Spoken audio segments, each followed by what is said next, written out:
areas of work. With this, I would like to request our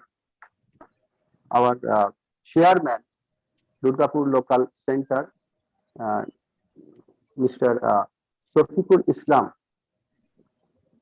to deliver his welcome address to the participants. Thank you, sir. Am I audible, sir? Yes, yes, yes. Audible.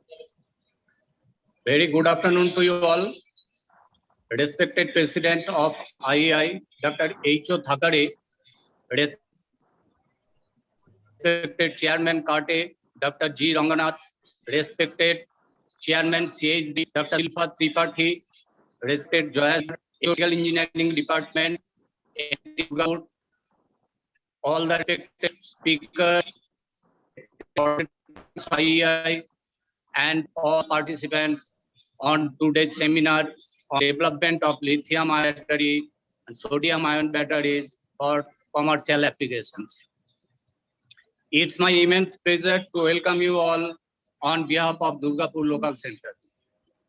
All the eminent speakers will rely on the very pertinent topic of today's seminar.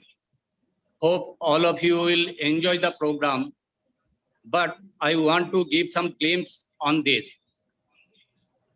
Energy storage is an extremely important problem today.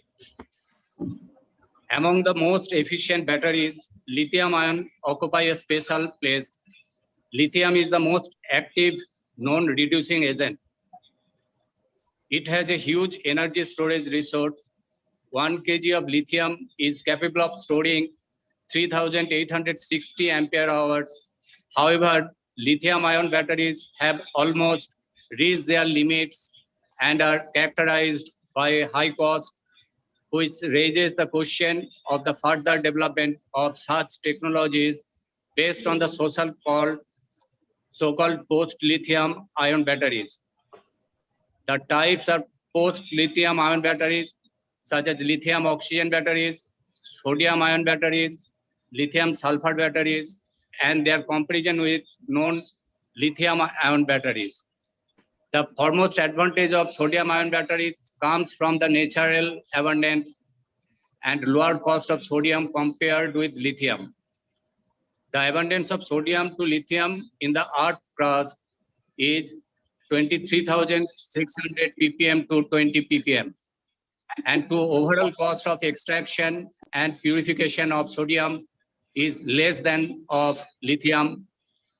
Moreover, sodium containing metal oxide and polyanion cathode materials can be fabricated from naturally abundant transition metals such as iron, manganese, vanadium, and titanium, without using cobalt, making sodium-ion batteries sustainable and affordable in rich and poor countries alike. The major advantage of sodium-ion batteries is sustainability, which is important for the world striving to be free of carbon-based energy resources. We can foresee sodium-ion batteries with hard carbon nodes and cobalt-free cathodes as sustainable cost alternatives to lithium-ion batteries for application such as short-range electric vehicles and large-scale energy storage in the world that is increasingly being transformed to wind, solar, and hydroelectric power, which depend on battery energy storage for uninterrupted around-the-clock performance. Future research should focus on discovering advanced anode and cathode materials for sodium-ion batteries with higher specific capacities and voltage so as to produce practical sodium-ion batteries with specific energies approaching 200 watt-hour per kg. Efforts should also be made to develop advanced electrolytes and that enable sodium-ion battery performance at high charge discharge rates over a wide temperature range while exhibiting the long cycle life and shelf life required for large-scale energy storage applications. Research also should be focused on gaining a deeper understanding of the crystal structure, ion transport property, relationships in sodium intercalination, electrodes in order to acquire the ability to systematically design and develop high capacity reversible electrodes for sodium ion batteries. Research and development efforts should also continue on sodium ion battery prototypes with particular emphasis on evaluating their temperature and rate and performance and safety hazards. With this, I welcome you all again, and I will request Dr. Bimal Das to continue the proceedings, please. Yes, thank you, sir, for your wonderful address. And now I'd like to request Dr.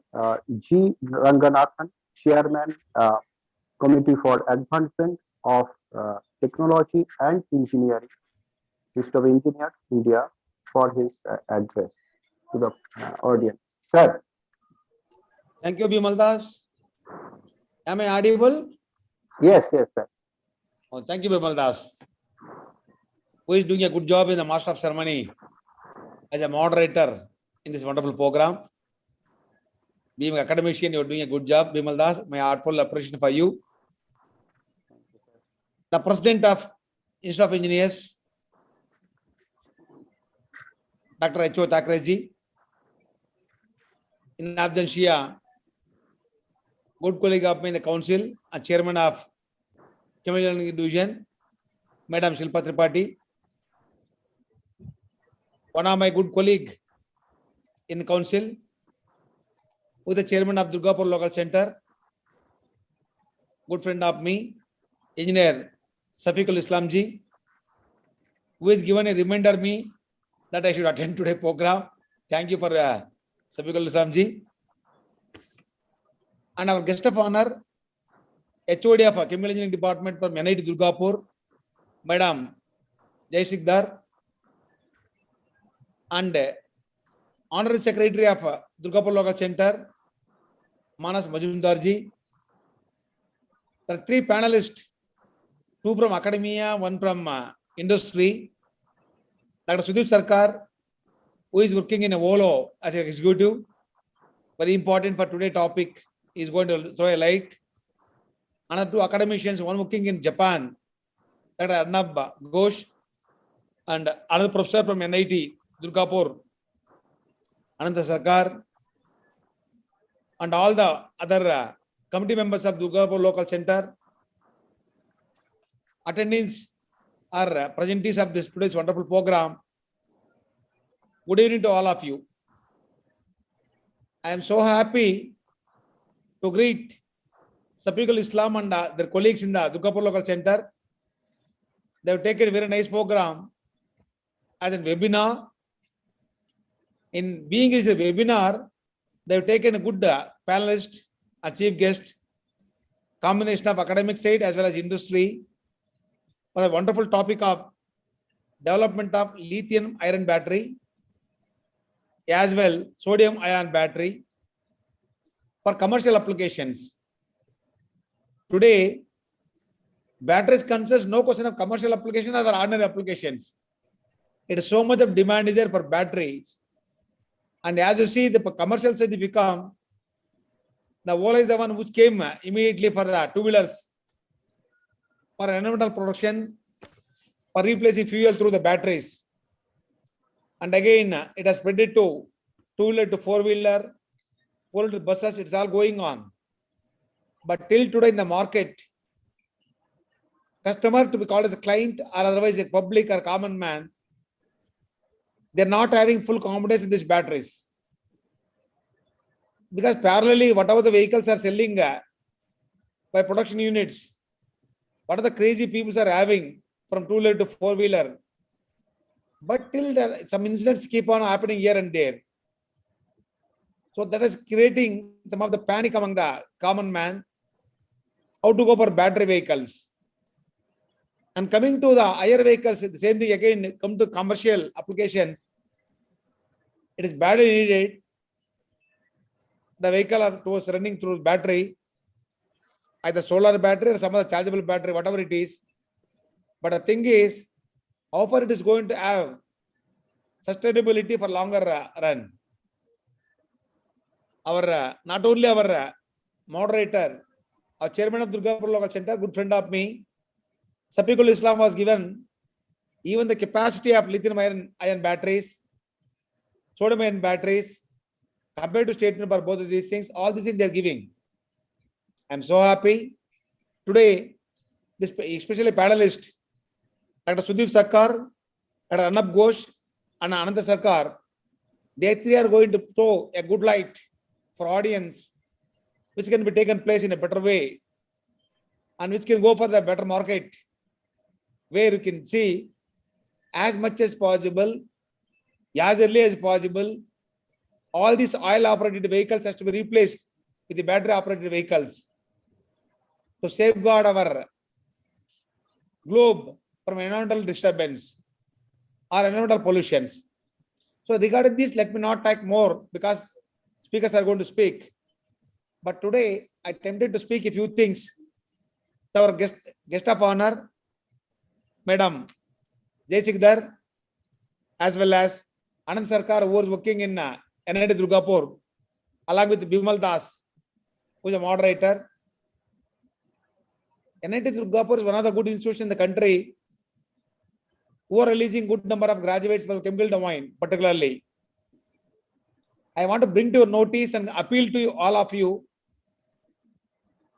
being while releasing the chemical graduates from our organization, please inform them, encourage them, motivate them beyond the contribution in the field. Let them come forward to become members in this professional forum of IEI. As a chairman of CATE, I want to see increase of members in the domain of chemical engineering division, so that the council numbers of 2 has to increase at least by 3 in the coming election of council election in 2024. As on today, size of the council is 2 for chemical division, and at least we want to increase for 1, means we want to have good number of members. And madam and other DSRs, when compared to so many professional bodies in the country who are working for different divisions, the only one professional body which is century old, IEI, keeping very nominal fees of membership, that to life membership. Whatever members are paying for annual membership in IEEE and so on, it is not even equivalent for life member in IEI. But at the same time, IEI is doing wonderful activities in promoting technical activities in practice engineers, budding engineers, for all the fields. Please encourage them. And we want to see the Safiqul Islam ji. My request to you, you can go and you can meet personally the madam and as well as other experts and faculties from the NIT Durgapur, and you can see you are going to give a big helping hand for the chemical engineering division, though you are not belong to that particular division. But you are a Durgapur local center chairman, you are having a close proximity to NIT Durgapur, and you are having a good network in NIT Durgapur, as I was told. I believe your good office is going to helpful to the membership drive. With this, Yes, sir. Let me thank good friend of me, Safiqul Islam ji, who has taken this a good program for the audience today. More than 75 attendees are there for this wonderful program. That indicates how much importance for this particular topic today. By congratulating all of you for this program, by thanking our honorable president, who made me a CATE chairman. Because of that, I am there with all of you today. With this, let me thank all of you and all the best for our program. Attendees, enjoy the speakers. You are lucky to get the speakers. Thank you all. Thank you. Okay, Thank you, sir. Thank you, sir. Thank you, sir, for your encouraging speech to the audience and also the NIT of Durgapur. Okay, now I pleased to invite our president of Institute of Engineers, Dr. Hemant O. Thakre for his address to our audience. Mr. Good afternoon, all. Okay. At the outset, I pay my tributes to Sir R.N. Mukherjee, a great personality and legend of engineering fraternity.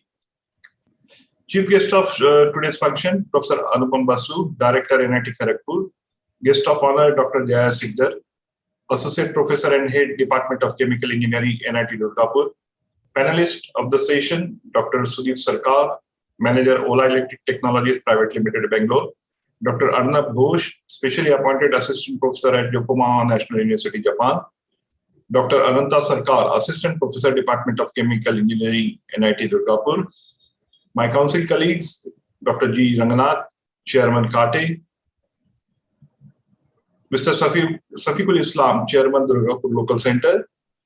Other council members, Mr. Manas Muzumdar, Honorary Secretary, Durgapur Local Center. Committee members of Durgapur Local Center.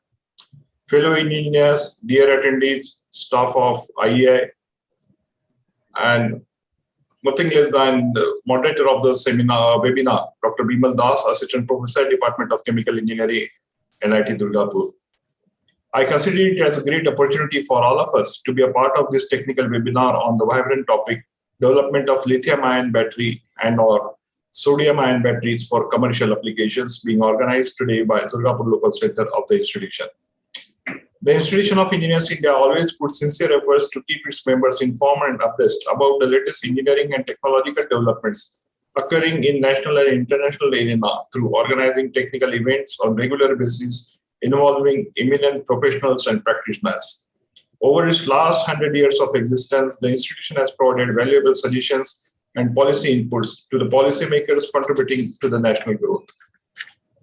Over the years, different ranges of electric vehicles have been introduced with the objective to redefine automobile industry with alternative fuel and minimize greenhouse gas emission in a cost-effective manner when conventional IC engine is replaced with electric motor, which receives power from grid energy stored in battery. At COP26, India committed to cut its emission to net zero by 2070, and with emissions intensity expected to be reduced by 45% by 2030 from the 2005 levels. With the transport sector being one of the highest emitters of greenhouse gases in India, this puts a spotlight on how fast electric vehicles can replace conventional vehicles. Further, the use of non-aqueous alkali metal-ion batteries within energy storage system presents considerable opportunities and obstacles. Lithium-ion batteries are among the most developed and versatile electrochemical energy storage technology, which are often expensive for large-scale stationary applications. Sodium-ion batteries are constructed from relatively inexpensive and abundant materials, which are examined for their viability as a substitute to lithium-ion batteries to meet large-scale stationary energy storage needs. To this end, this webinar is being organized involving renowned experts from chemical industry to discuss the highlight and the concept, the applications and its implementation of lithium-ion and sodium-ion batteries in electric vehicles. We are interested to hear about the future roadmap for the feasible alternative of fossil fuel in automobile industry and application of batteries in electrochemical storage systems. The deliberation on these issues are expected to provide us more insights and leave us enraged. I hope that the discussions during the webinar will encompass all facets of the subject holistically, involving all stakeholders. We are all eager to hear from the experts on this emerging topic, and I hope everybody will get enlightened by their presentations. I take this opportunity to request you all, as has been already desired by Chairman CATE, Sri Ranganathanji, to help in increasing the membership of IEI in all the disciplines. I wish this webinar all success. Thank you. Thanks one. Thanks all. Thank you. Okay, thank you, sir. Thank you very much for your wonderful speech. Now, I would like to request our guest of honor, Dr. Joyce Sikdar, Madam, to deliver his address to the audience. Madam. Yes, good afternoon. Am I audible? Yes, yes, yes. Yes. Respected all the dignitaries present here, and the respective panelists, all the participants, and ladies and gentlemen. It is really a great pleasure for me to be present here in this technical webinar on this development of lithium-ion battery, sodium-ion batteries for commercial applications, which is organized by the Institution of Engineers, Durgapur Local Center, in association with NIT Durgapur. So I am indeed honored to be here, and I am not expert on this lithium-ion battery, but from the discussion and also the presentation given by Dr. Tas, the importance of this webinar. I really presume that it will be a great program and also very informative.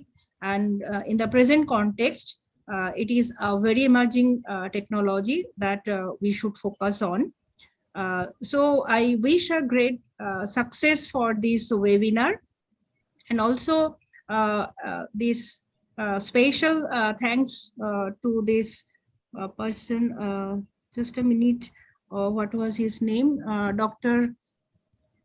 Ranganathan, sir. So a special thanks to him, and also sir, for your kind words, and we definitely will keep your request to increase the membership from all our departments, and we'll work on it. And also I thank you all the dignitaries, those who are from Institution of Engineers, and I thank you Dr. Dash also for inviting me. So wish you the great success of this program. I thank you all. So thank you, sir. Thank you, ma'am. Thank you, madam, for your good wishes for the program. Okay, now I hope the session will be interesting, and all our participants will take some take home a bundle of knowledge from the vast elaborate field of discussion. Now, with this, I would like to welcome Dr. Sudeep Sarkar, okay, for his deliberation. Now, Dr. Dr. Sudeep Sarkar is working as research engineer at Ola Electrical Technology Private Limited. He has experienced with a demonstrated history of working in the automotive industry. He has 14 years of experience in lithium-ion cell development and prototype. He obtained his PhD degree from the Department of Energy Science and Engineering at Indian Institute of Technology, Mumbai. His field of expertise or research lies in development, evolution, and testing of lithium-ion cell. He also took part in development of indigenous pouch cell, I think 1AH pouch cell at the rate in IIT Bombay, and 2.5 to 3 ampere 18650 prototypes at Athar Energy and studies its electrochemical behavior with GIPT, PIPT, and fundrise of GODI and negotiation and technical discussion regarding tile and line and for cylindrical and pouch assembly. We basically not aware of this kind of nomenclature. We will learn in his from his deliberation. Now I would like to request Dr. Sudeep Sarkar to start his deliberation. Now, Dr. Sudip Sarkar, sir, the podium is yours. Thanks for inviting me and giving me opportunity to present my work. Can you see my screen?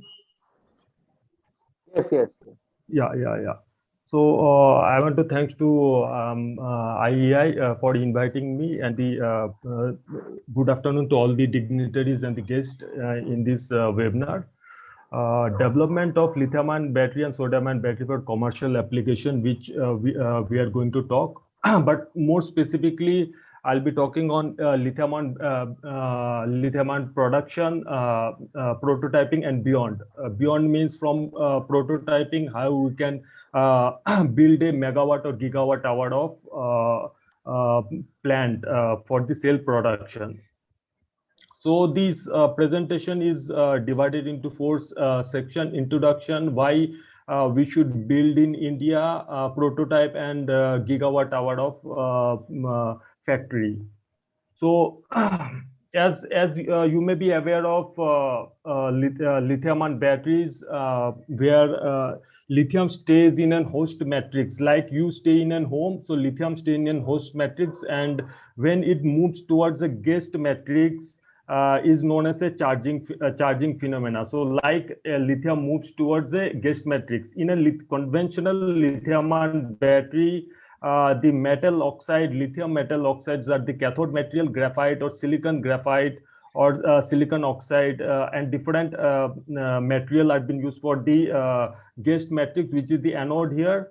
And conventional system has an lithium hexafluorophosphate in different solvent, where the lithium moves in the solvent. So in a charging process, what happens is that the host matrix will give up its lithium, and the lithium will sit in the guest matrix, which is a graphite in a conventional system.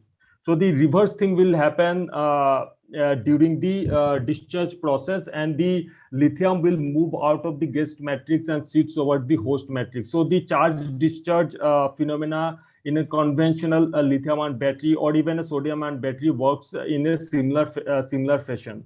But you can see in the right-hand side of the screen where there are two. One is a green line and one is an black line. The green line is an half cell characteristic of any metal oxide, or for instance it is lithium, nickel, cobalt, manganese oxide, or in commercially it is known as NMC material. It will have this sorts of behavior, and the black is a graphite behavior. So in a commercial cell, when you combine the lithium and graphite and NMC together, the potential will be simply the subtraction of this green and the black, and you will get the red color curvature, which is the basic nature of a cell potential, which we can find it in any commercial battery. So how this battery evaluated? Initially, it was started with chalconite structured by Stanley Whittingham, followed by the different metal oxide with by Goodenough with his different various students. The concept of ACI came, which is very important concept. You may hear from various researchers in lithium or sodium-ion battery about ACI, which is basically a formation of a film at the anode material. So it was given by E. Pellet at around 1979, followed by the graphite intercalation of a lithium in graphite around 1980 to 1982, and invention of lithium-ion battery and combination of all the component by the Sony at 1991. So this was just a beginning. There is a lot of innovation took place in lithium-ion battery beyond 1991, and it went to various process of evolution and build of various megawatt and gigawatt level of lines. So three different person won Nobel Prize for invention of lithium-ion battery: Stanley Whittingham, Goodenough, and the Japanese fellow. Why we required lithium-ion battery in India specifically? So to build a simple lithium-ion battery, you required a knowledge hub, where we required an institution, we required human resources, material development, cell development, and then we go for battery pack, and it is integrated with a two-wheeler, three-wheeler, or four-wheeler EV manufacturer. We do have human resources and knowledge base, but also the battery pack architecture team and battery pack is been made in India, and EVs are made in India by different OEMs. However, we don't have any factory or plan for material scale up or the cell prototyping, and beyond prototyping the megawatt or gigawatt level of factory. However, these scenario have changed in India. There are some factories and industries are coming up for manufacturing of cell, which I will be covering in the later stage of the presentation. But why lithium-ion battery manufacturing or sodium-ion battery manufacturing is important? You can see in the left-hand side, there is a cell where there is an corrosion. It is basically a electrolyte leakage from the cell while in a cargo. So when it was shipped from the original manufacturer and came to OEM, we can find lots of corrosion in these metal bodies of lithium-ion battery. So which lead to the higher resistance, and it also lead to a safety issue in when you integrated in a battery pack which are using two-wheeler or three-wheeler. Second, if you just see the middle picture, which is a while transportation, the lithium-ion battery caught fire. So there are a lot of such issues while we import the cell. Either it due to shipment, aging means the utility of the active material while shipment, and while storage there is a degradation, and there is a supply chain issue. But if you just see the right hand side picture, there are two cells. One is cell 1 and cell 2. Both are basically from the same manufacturer, same specification. But when this cell 1, which was tested at the OEM which manufactured the cell, the performance was different compared to the second cell, which was tested at the customer side. In customer side and the industrial side, you can find a lot of difference in the cycle life and is aging parameter. So the material degraded while transporting from the original country to India.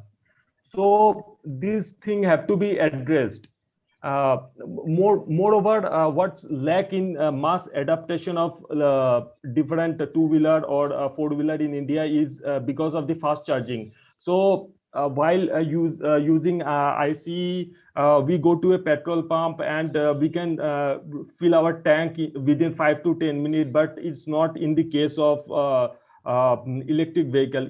It takes 4 to 6 hours of complete charging in a proper way. Second thing is range. So range is for two-wheeler is 100-120 kilometer per charge. Safety is one issue, cost is another issue. And while using the cell which you are using a different scooter or four-wheeler, these cells are not meant for Indian climatic condition. What does it mean?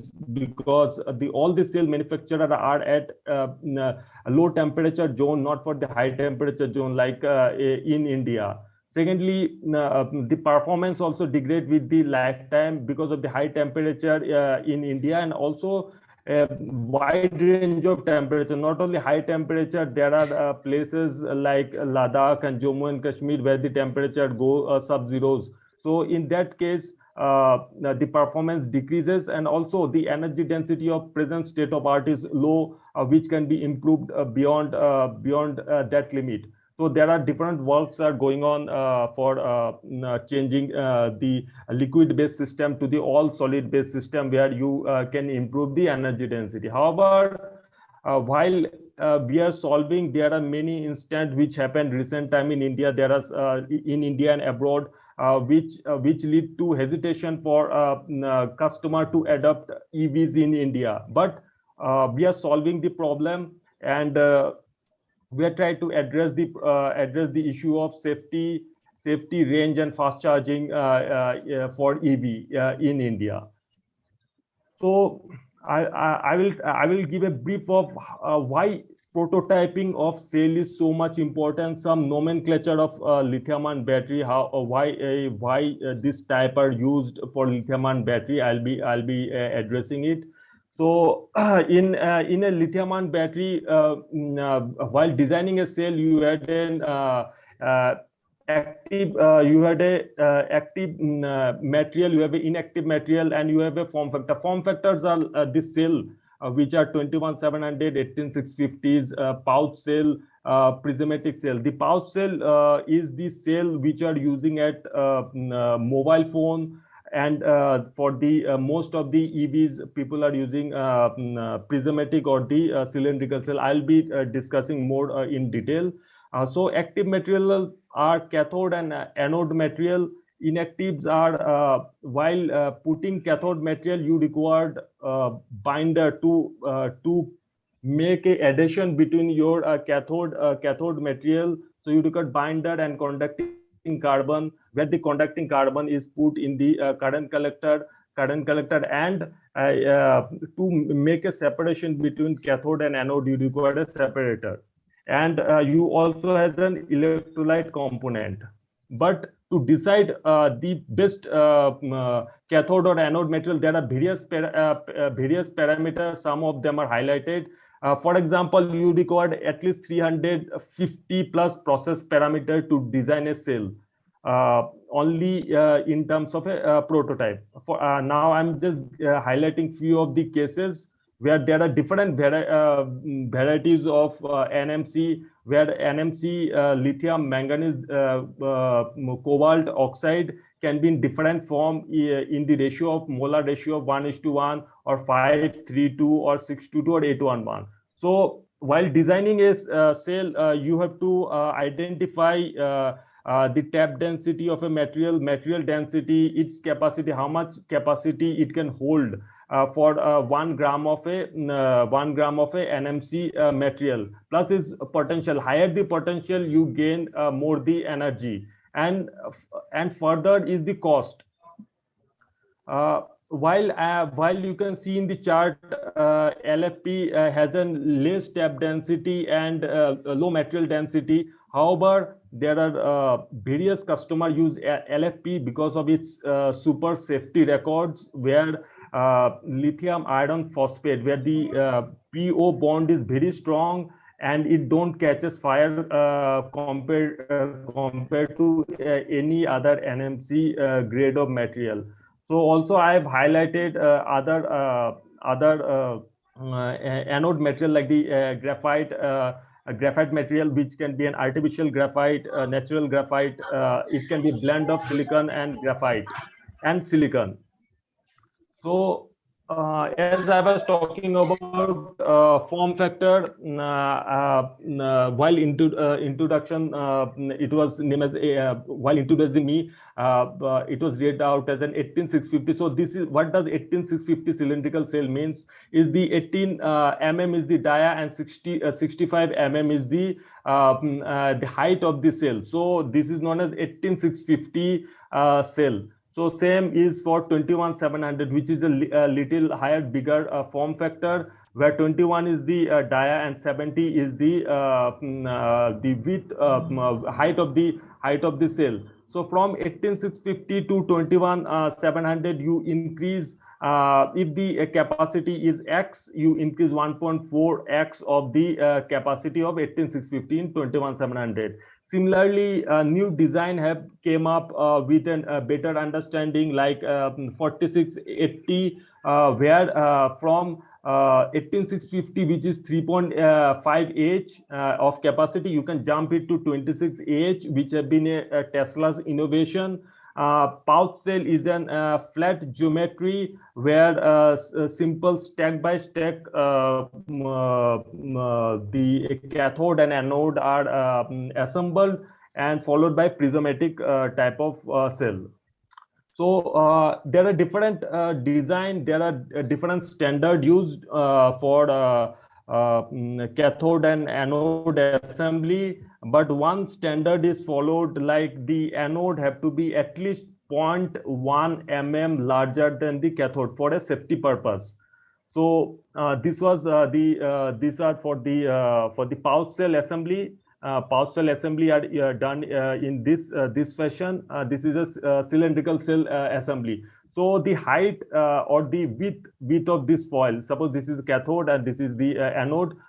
So the this height will decide your form factor. If your form factor is 21700, it may be 63 to 64 mm width. If it is 18650, this width will be around 56 to 58 mm. So and for the anode, it will be larger compared to the cathode material. And these are the cross-sectional view for the different electrode and different electrode, how they are combined, cathode, anode, and separator, and they are formed in a jelly roll. This is a jelly roll, it is known as. So all the cathode, anode will be stacked in this fashion, where you had a tab for a cathode tab and anode tab coming out in two opposite direction, and then you will assemble the cell. So this is a new design for Tesla, from Tesla, where energy density, the power density is too high for this type of configuration of a cell, where there is no tab involved, and the innovation is an welding process. Welding process in conventional system is an ultrasonic or a spot welded system, but here they've used a laser welded system, which make their cell more innovative. So while talking about a lot of explosion and lithium-ion batteries, but any manufacturer who make the cell, they take utmost care for the safety device in the system. So there are various safety devices. One is known as CID, it's a current interrupting device. So when there is a higher current or current is generated and there is a gas formation, so the electrolyte will decompose and gas will form. You can find there is a small metal plate over here. This metal plate and this tab will be teared off and the cell will be dead. Second second safety device is PTC. When you had a high current or high over potential, so this device will create a high resistance and the circuit will be cut off. Only PTC is an reversible phenomena. PTC is a positive temperature coefficient, and if the CID get activated, your cell is dead. You cannot use it further. And beyond this, if there is further a sudden incident happen, there is a venting mechanism. The gas will come out from this vent, which will break, and it will come out from this hole. So different people use different thing. For example, even the Samsung uses circuit board to give a safety more priority in their cell design. So the most important part in a cell design and manufacturing is an calculation of bill of materials. So for 1 kilowatt hour of a battery pack, this is a BOM calculation for the cell level, and you can find if you do a total process calculation, it will be around $110 to $130 per kilowatt hour. So this is ranges, and it is going down drastically. However, these calculations are based on prediction within a low volume. But if your volume get increased, you can see the cost of NMC, different grade of cathode material decreases further. So your cost calculation will be low if you go for higher volume of production. So I'll give a small or brief journey for the preparation of the cell. To make a cell, you require an active material, where active material are cathode, anode. In cathode, it is NMC, graphite is an anode material. So you require to make a slurry. So slurry is prepared in an NMP for cathode material, where the active material is put binder and the carbon is mixed together in a proper viscosity, density, and to stabilize the suspension zeta, it had to be have a very good property of zeta potential around -30 millivolt. While you prepare this slurry, you coat this slurry in an current collector. So for the cathode material is an aluminum, and for anode material is an copper current collector. So you use a coater. I've shown you a picture of a small lab scale, and in the right hand side is an megawatt hour of line, where you can coat the material in a different drying system, and a schematic is been shown the process, how it is done in an megawatt or a gigawatt level of a gigawatt of a scale. Then in a coating can be of a different process. It can be continuous. So you put a foil and you do a continuous coating. Then you do a strip of coating where there is a gap. You can do a lane coating where there's a gap between these two lane, and then strip and lane coating can be done. This type of coating is used for different cell geometries and form factor to address their coating and process parameter. And after that, there are a lot of processes like calendaring and slitting. So you slit according to the width. I have already highlighted before, and the dimensions for 18650 and 21700 are given over here.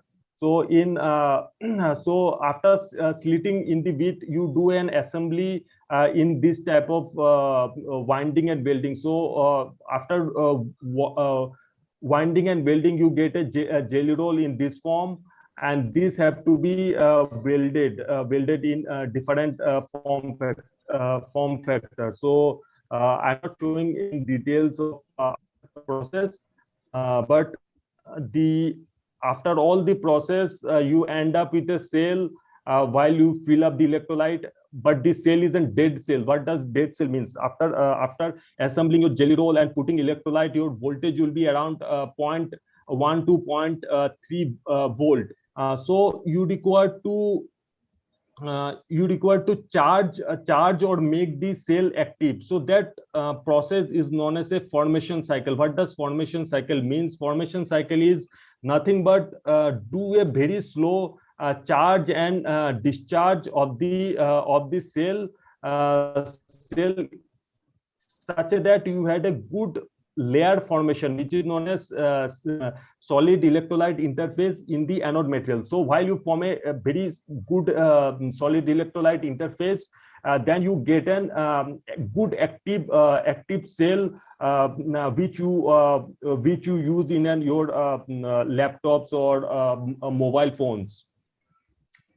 After formation, the process of lithium-ion battery in manufacturing is to check the OCB, IR, and the weight. So they will check the variation in OCB. Best if the variation is very narrow, the grade of the cell will be A grade. When the variation increases, the grade of the cell will be low, and the cost of selling will be also low. So this is a whole process of cylindrical cell assembly, where there are 2000 plus process parameter to handle and tackle to make a prototype. So this is an one set of example where in EVs 80 is considered as an end of life, and you test your cell up to 80% of your initial capacity, and after that this cell can be used for other application, for solar cell application, or power bank application. While building your cell, there are many failures in your cell which have been well established by Eurocard hazard level. Suppose your cell is dropped from a specific height, and what type of thing it happens. For example, it has a no effect, it will be level as an hazard level 0, but if it explodes, it will be hazard level 7. So these hazard level are used for studying the failure mechanism in lithium-ion battery. Not only this, you have to do different tests for a lithium-ion battery to qualify this cell as a proven cell, and you can sell it to market and you can give it to your customer. For example, Ether Energy or Mobility want to sell its scooter. The cell which is been brought from outside have to pass through this test, and also pass through Indian BIS standard also it have to pass, and after that only we can use that cell. So these are the end of line testing. Suppose there are some failure in cell level, so root cause analysis can be done for the cell. I'm just showing in an right hand side, these are the 3 images from different cell, cylindrical cell. These are CT scan of the cell. You can see there is an the winding or the circularity of this cell or the jelly roll have been deformed in the first case. In the second case, you can just see there is an ununiformity in the winding process. In the third case, there is a bending of the separator. It is very light, but you can see there is a bending of the separator. So these sorts of analysis can should be done in RCA and identify the failure mechanism in lithium-ion or sodium-ion battery. I'll be only touching gigawatt level or the megawatt level of fabrication in lithium-ion battery. Till now, in India, there is no lithium-ion cell manufacturer, but there is a huge potential for a lithium-ion battery or sodium-ion battery. Few gigafactories are coming up, either from Reliance, L&T, Ola, Exide. All are planning to have a gigafactory in India. Initial work are already started. This is an estimated cost. Even if you just make a factory, this is the 20 to 30 million capex, and for a 500 megawatt, and 59 million is the cost of the material. All the cathode, anode, separator, and other material will be used. It required 59 million to build a 500 megawatt. But if you go high the scale, the cost may vary. I'm showing just a schematic layout of a lithium-ion battery production. In a production, while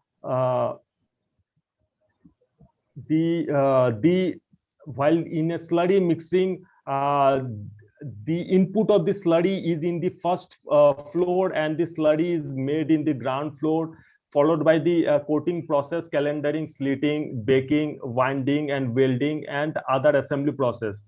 After this process, what happens is that the cell is been washed to remove the excess electrolyte in the surface. After washing, there is another process of drying the cell.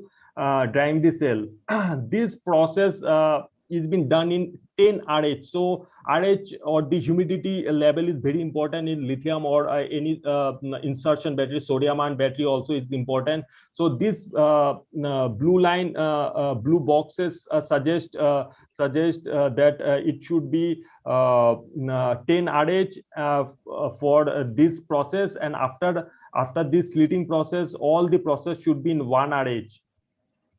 RH process. Now I have told you about formation. What does formation means?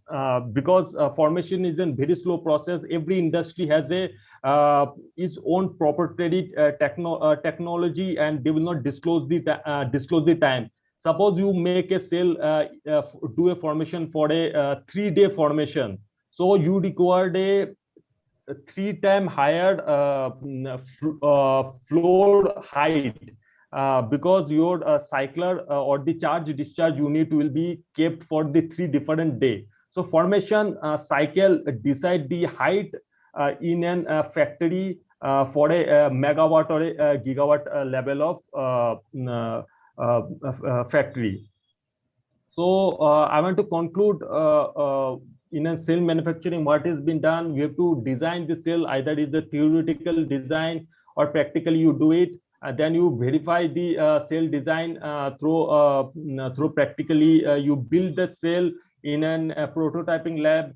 Then you establish a supply chain for mass production and verify that cell design in a mass production. You require a certification of your cell in different conditions, which I have highlighted in other slides. Then that cell will be tested by OEM, different OEM like maybe Tata, Ola, or any other Ether Energy. They will test it, and they will give feedback in their field trial.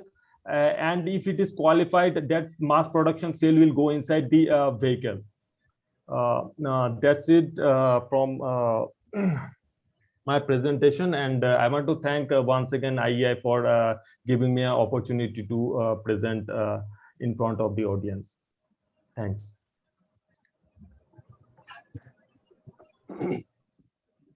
Hello. Thank Yeah. you very much, Dr.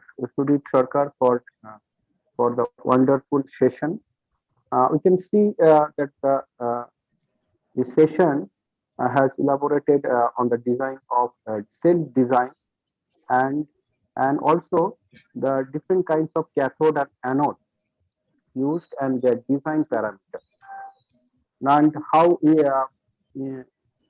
electrodes are fabricated and their different properties, quality tested, and of lithium-ion battery, and different kinds of hazards occur using this kind of battery. And also this session also overviewed on factory design for the production of this battery. Thank you very much for your wonderful deliberation. Now we have 2 questions. Hello, Dr. Sudhir Sarkar. Yeah. We have 2 questions from Ravi Kumar. Okay. Question number 1, there are different types of lithium ion batteries like NSC or NMC or LPC. Which type batteries is most safe? The question is Yeah. I think there is a one typo possibly. Should be lithium ion battery. Iron battery. And it should be it should be NCA, NMC, or LFP possibly. I don't know what is LPC, but if it is NCA, NMC, and LFP, LFP is the most safest, followed by NCA, then followed by NMC. But NMC is a different grade. So it will be like NMC 111 is much safer, followed by 532, followed by 622, and 811 will be little unsafer compared to its older generation. Okay. Next question from this same person. What is the continuous operation room temperature best suited for lithium-ion battery? Okay, so mostly, yeah, it's kept at 25 degrees centigrade, plus minus 2 degree. There is an error of plus minus 2, it may be, but it's kept at 25 degree centigrade in a production line. Thank you. Thank you. Any question? Yes, yes. We have another question from Jagadish Kusuri. How do you find the binding capacity of electrodes? Not clear. Is I'm not understand this question. Next Yeah, panelist can answer this question. And next, Shekhar Kumar De, yeah. recalling of vehicle after accident, fire is true. Yeah, there are some vehicle have been recalled. 2 batch of vehicle have been recalled to give a confidence to the customer, and also to check if there was a mistake within the fabrication of the battery pack. This is true, and it is open in news, and you can find a lot of articles written about it. Okay. Next question from Durga Vassal. Yeah. Why the EV battery failing? See, there are different aspects of it. One is at material level, one is cell level, and one is pack level. And when you integrated it with a whole of 2-wheeler, 3-wheeler, or 4-wheeler. So material level, what may happens is that in a fabrication, if your ppm level or the moisture humidity level isn't high, for example, and your electrode is not dried in a production, so moisture may remains in your electrode, and while doing a cycling there may be a formation of HF. In a low grade cell, which you can get it from various sources, may do have this problem. But in a high quality of a cell, there are issues with an integration issues are there, like while a person is doing a fast discharge. Fast discharge means when you use your scooter, you throttle your scooter, you are doing a fast discharge. So temperature goes high. So if your battery in a battery pack, your BMS, battery management system, is detecting that phenomena, that your temperature went high, and there is a cutoff. So suppose if it go beyond 55 degrees centigrade, which is a limit for lithium-ion battery, so it may catch fire or it may explode.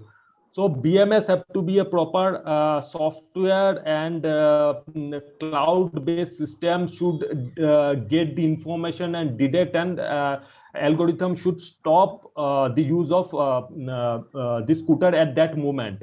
So if you can do, there will be no failure in any of the EVs. Okay, next question from Srinivas Sarao.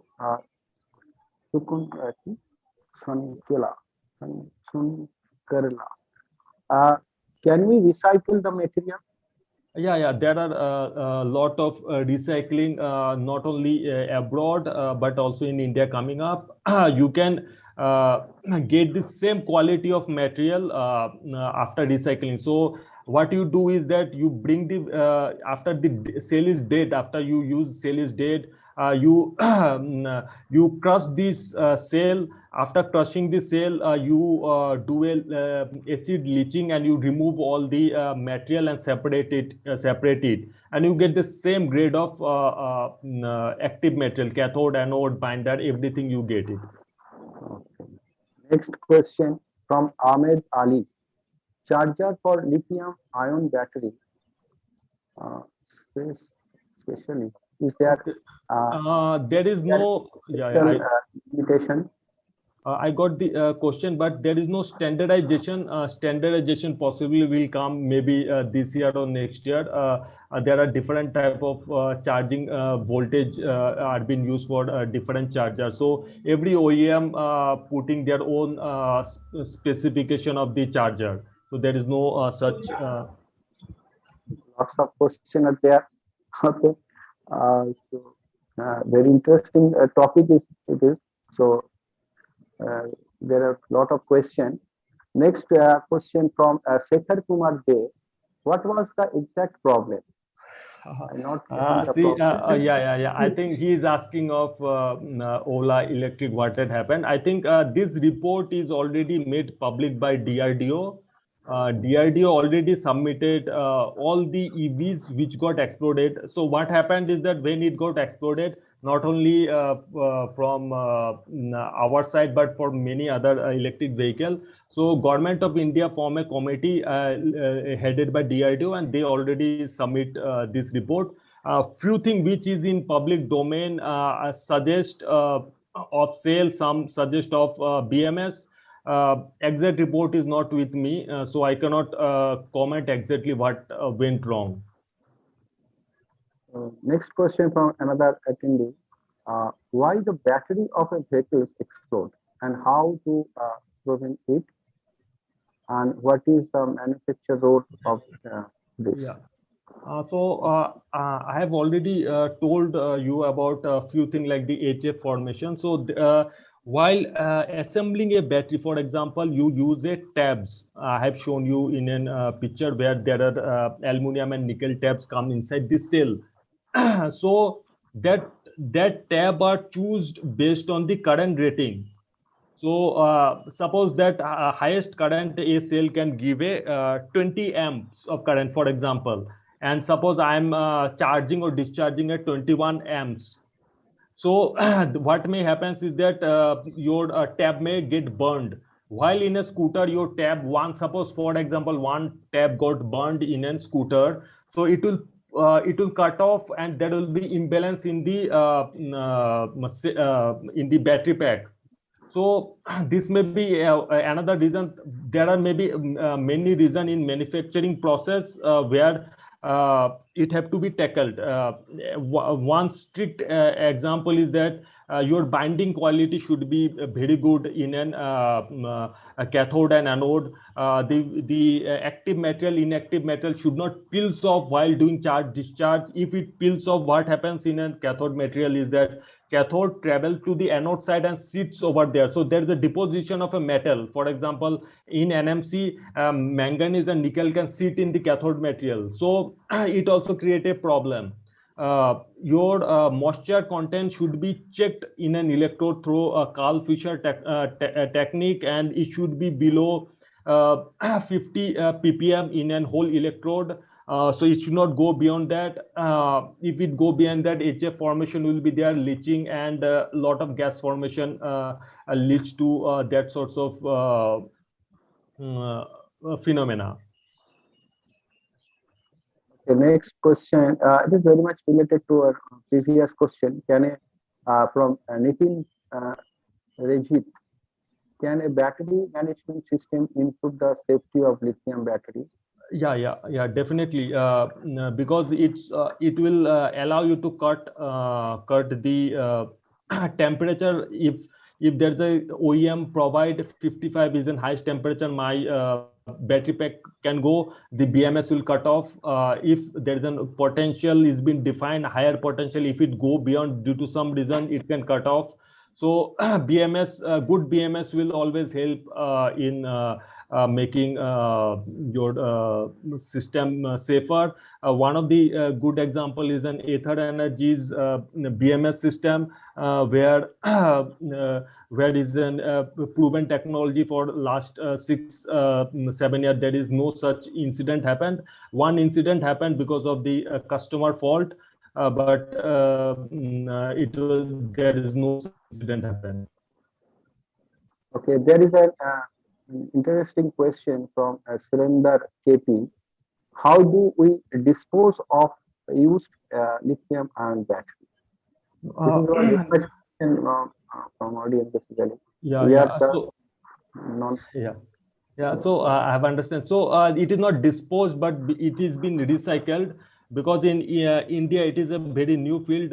5 to 7 years we are in lithium-ion battery in an EV, except for Reva and Mahindra, which is little old. But most of the cell or the battery pack are recycled. There are many recycling company in India. We are doing the recycling of this lithium-ion cell or the battery pack.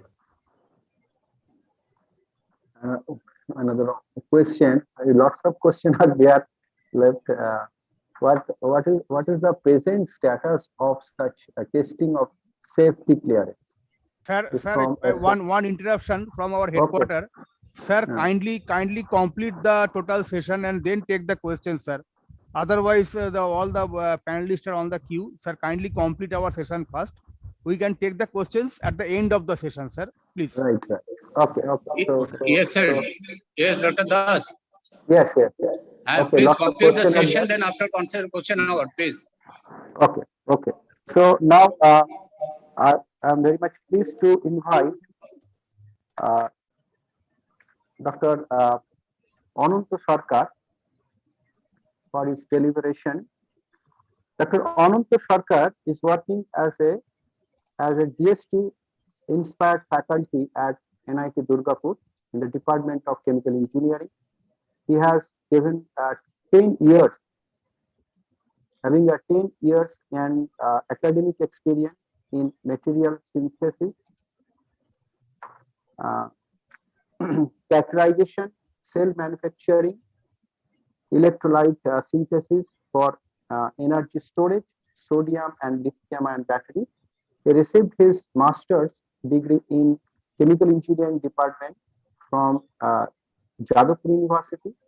He obtained his PhD degree from the Department of Energy Science and Engineering at Indian Institute of Technology, Bombay, India. His research interest focused on development of lithium-ion batteries and next-generation batteries, material for commercialization for cell technology for EV and energy storage application. I would like to request Dr. Ananta Sarkar for his starting his deliberation. Dr. Ananta Sarkar. Yes, am I audible? Yes. Yes. So very good afternoon to all. Okay, it's my pleasure to give and my knowledge to share to a big audience, and I am very much thankful to the organization, Indian Engineering Institution, and I also very much thankful to the all participants and panelists. So in this earliest presentation, Dr. Sudeep Sarkar gave a very nice presentation about what is happening in the industry, especially for the lithium battery system. Okay, so from the material development to the cell level and how it's work in the electric vehicle and what is the different type of problem associated with this lithium battery, particularly in the electric vehicle applications. Okay, so now I am a little bit shifting my this topic. So I am discussing on this particularly for the particular cases, the development of the material. So Dr. Sarkar previously discussed about the fabrication of the cell, different type of cell, pouch cell, pistonic cell, cylindrical cell. Okay, so before this going to cell, with the researchers, we first develop the material. So my main focus on the how we can develop this type of material and how we can use to make this pouch cell, and then ultimately we can use in the different type of applications such as electric vehicle, laptop, mobile phones, etc. So my topic of the discussion is way to optimize the material for development of sodium battery system. So Dr. Sarkar has previously talked about the lithium battery system.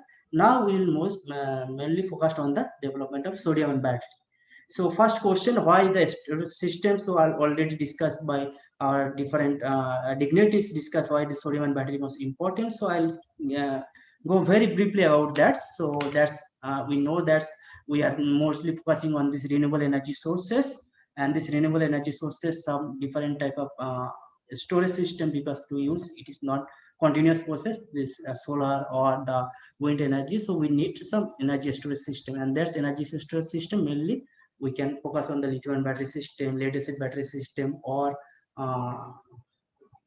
the sodium battery systems. And when we talk about the lithium battery system, especially in India, so if you see in India, we do not have any lithium resources. Okay, so this is the different country where is the different form of lithium salt, this brines, mineral, and combination of all this mainly focused on the Southern America, this Canada, Bolivia, and Brazil. They are mainly possess of this all the lithium sources, and China has huge lithium resources. Whatever in India, we do not have any lithium resources. So that's whenever we are, so day by day, as we know this, our demand of this electric vehicle, laptop, mobiles is increasing. So we need some energy storage system. And the relation with the China, you know, in India always, and even this USA, it is always and not this all this level is satisfactory level. So it is relation with these other countries up and downs. So that's why we do not depend upon the other country with these raw materials. So that's why we have to find an alternative resources. So if we see the type of resources for the energy storage system, there are different resources systems, electrochemical energy system, lithium, sodium, magnesium, zinc, cadmium, and lead acid. So lead acid is mostly used in India. If you say even the Toto, if you mostly in the West Bengal and any other part of the India, so Toto is one of the popular electric vehicle now. Okay, so this is led by the lead acid battery. Okay, and now and other most popular in this particular the laptop and mobile, it is the lithium battery system. Okay, but the lithium and battery, due to this we do not have, India do not have resources, so we have to focus on other resources system. Then in this storage means in this list it is come the sodium battery system. So it is almost similar type of property, and if you see the abundance, so it is huge abundance compared with this lithium battery. So it is around in this threshold abundance 2.64%, whereas the lithium 0.006. Okay, so and it is well distributed throughout the world. India is the surrounded by the sea, and we have huge sodium resources. Okay, and if we compare with this energy density, theoretically it is 1/3 of the lithium battery potential is almost similar, whereas the lithium is 3.05 volt, whereas the sodium is 2.0 volt.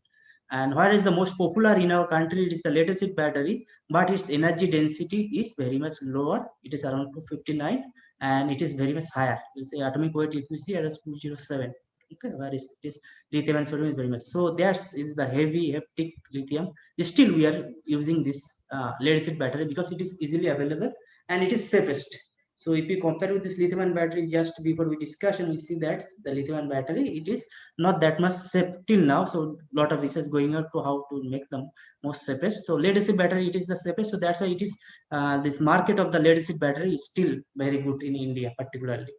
So now we have to replace this particularly the lithium battery system with the sodium battery, and somewhat we can compensate the lithium battery uses in particularly if we consider in the particular the mobile or laptop or even the bicycle. So we can go for this type of application in the sodium battery system. Okay, so that's the system. Now if we go for our target particular cases, so what are the different type of current study of the lithium battery system target? So if you see different type of material already discussed by Sudeep Sarkar. So this is the LCO material. This is the lithium cobalt oxide. LFP is the lithium iron phosphate. NNC nickel manganese cobalt oxide. NC nickel cobalt aluminum oxide. This type of material is commercially generally it is used in any type of application, means lithium battery system. This cathode material, this is the cathode material, and anode material mostly used is the our graphite, and now the researchers or some of the companies trying for the silicate type of, okay, the silicon with this carbon composition. Okay, so if you see the different type of cathode material, their capacity, so this is around, if you go to LCO, this is 155 milliampere hour per gram capacity with 3.7 volt nominal, and energy density is 573. Whereas the LFP is 544, and the NNC and NC is the highest energy density, around if you go 600 to 700 watt-hour per page. So this is the energetic level in cathode base.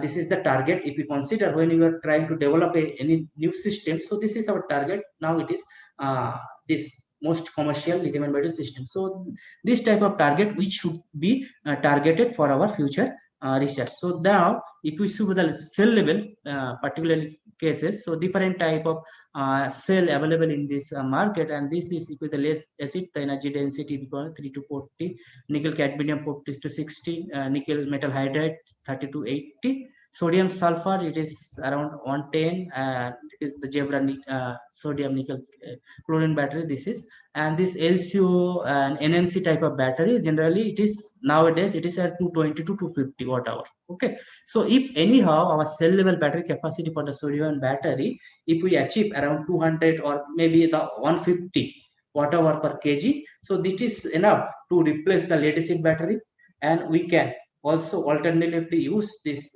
sodium battery system in particular the laptop, mobiles, or in even in this bike or maybe the electric cycle. So that's type of target we can get from this type of application. Okay, so this is the now for the researchers, our target is fixed. We have to cell level, we have to achieve this much type of capacity around means energy density around 600 or 500 is enough for the sodium battery, and this for the energy density cell level go for the 150 to 160 whatever per kg. Now, whenever we talk about the replacing the lithium or sodium, so what is the drawback of the sodium battery? So if you go for type, what is the different main factor is that the lithium battery and with this complementarity of this anode material or the cathode material, it is not that much good as the lithium battery when you are talking the sodium battery. So this because it is the if ionic size you consider the lithium battery ionic size ionic radius of lithium ion, it is around 76 angstrom, whereas the sodium battery it is around 102 angstrom. So this bigger ion size. So when it is intercalate or insertion is happening, so it requires huge interlayer spacing. Okay, so that's the most the drawback is when you are developing the any type of sodium battery, new sodium battery. So it is not easily intercalate this material. Suppose the graphite, we cannot use the graphite as anode for the sodium battery because it is does not intercalate this bigger size sodium ion. So that's another drawback, and the completeness of the sodium ion with this other material also the issue. Sometimes not only the ionic size, other reactivity with this metal, other things is important to select this material or its cyclability, energy density, all these things. Okay, so if we see the different type of material, so now our focus is mainly to develop the new cathode material for the sodium battery, which can give the similar type of performance whatever the lithium-ion battery cathode is giving, and then we combine with this cell level. We can try to make if the cell level is give this around 150 to 160 whatever per kg energy density or not. So if you see in the literature, different type of material is used for the sodium battery cathode as a cathode. So like this NMC, that's sodium nickel manganese cobalt oxide, sodium iron oxide, sodium iron manganese oxide, and different vanadium based oxide is used. And most popular choice is the vanadium based oxide because generally I already said the sodium ion has the bigger ionic radius. So this generally the vanadium oxide, this has the layer structure and it is the huge interlayer spacing, so it can be easily seen. So this type of vanadium based material generally easily intercalate the bigger sodium ion. So that's why most popular choice is the sodium vanadium based compound for as a cathode material for sodium ion battery. So if we see the literature, different type of vanadium based cathode material available: vanadium oxide, vanadium pentoxide, ammonium vanadate, ammonium vanadium oxide, vanadium phosphate, and another is the NPP. So all this type of vanadium oxide, it has a huge interlayer spacing, so it can easily intercalate. Means charging discharging can be done very fast. Okay, all this thing, and among this I mainly research on this ammonium vanadium oxide. So this has several advantages. It is because the layer structure. So this is the crystal structure. You may heard about this crystal structure between these two layers. So this huge interlayer spacing is required. So where the sodium, this bigger size sodium, can intercalate in this particular cases during the discharging process, and discharging process it can be and go to the anode side. So layer structure and one-dimensional growth of the material. So this type of material is the one-dimensional growth. So diffusion can take place only the one dimension. Okay, so this intercalation or the insertion mechanism mainly done by the diffusion mechanism, and diffusion, one-dimensional growth diffusion will be favorable for this particular cases. Larger interlayer spacing I already said, and fast sodium ion diffusion. Okay, so this type of material I synthesized by this solvothermal method. Okay, by taking this vanadium pentoxide precursor and made this material, and then after this making the material, I have to confirm this material is actually formed or not. So that's done generally by the XRD, and this we show that this is the perfectly matches with this crystal structure, monoclinic structure, and it has the oxidation states of vanadium 5 to 4 is 3:1. Okay, so this is that. So this type of thing, so mixed vanadium based oxide, so that when it is the mixed vanadium based oxide, then it can intercalate more, or means this different. I will show in this later how we can intercalate more sodium and lithium in this particular cases. So first see this structure and how during the insertion or the insertion process what is actually happening. So this is the crystal structure of ammonium vanadium oxide, NBO. This is the layer structure, and this is the ammonia. Now in this layer, this is the used gallery space, and this between layer, this is the interlayer spacing. So sodium first intercalate when one sodium is coming in the structure, sodium first sit in the gallery space. Then if you put more sodium in the second sodium, also put the gallery space, then the other sodium will be sit in the interlayer spacing. So by this DFT calculation, we observe that it can take up to 6 sodium, and after beyond the sodium, say 6 sodium, if the structure is collapse. Okay, means collapse means the cyclability. When we're doing the charging, discharging, the cyclability with losses in this particular, because the structure losses means it cannot take the sodium anymore. Okay, it's the structure is breaking. So this is the charging discharging process already discussed by Dr. Sudhir Sarkar. So I'll not go into. So in this particular case, is the cathode material it is during the discharge process, sodium ion goes from this anode side to cathode side, and this during the charging process, this sodium will from the cathode side to anode side will be. Okay, so that will not discuss. Now when we'll do this, means after formation of the material or testing, this is the current material form, we have to check what is the electrochemical performance, what is the capacity is given, what is the nominal potential it is providing. So that we should have to check. Okay, so when we'll do first, what is the reversible reaction is happening. So all this test will done in this particular electrolyte system. This is the sodium perchlorate in EC and PC. EC means ethylene carbonate, and PC is the propylene carbonate. So this is the solvent. We use the EC into PC 1:1 ratio, and this the sodium perchlorate is the salt. Okay, so this is dissolved in the 1 molar ratio. Okay, and this dissolve, and this is we make the electrolyte, and in this electrolyte system we test. So how we test in this particular case, this is called the half cell testing. So in this particular case, one side we put the cathode. So how we make the cathode? So make the material first, and then how the Dr. Sudhir Sarkar is saying that's making the slurry by putting the active materials, then the binder, and then the conducting carbon material. Then we mix all together, and we make the slurry, and then we put on the aluminum carbon character. So that's we make the electrode, and then the electrode is testing.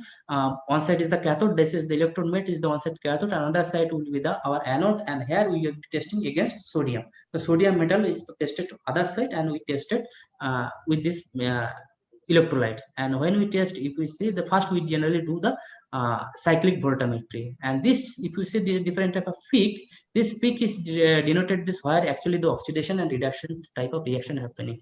So if the first, if we see this is from the OCB, this reduction is happening fast in this particular cases. So it's around 3.46, and this is denoted. This is a mixed force. I already test V5 to V4. So first, whatever the V5 is present, that is converted to V4, and all the V4 will convert it to V3.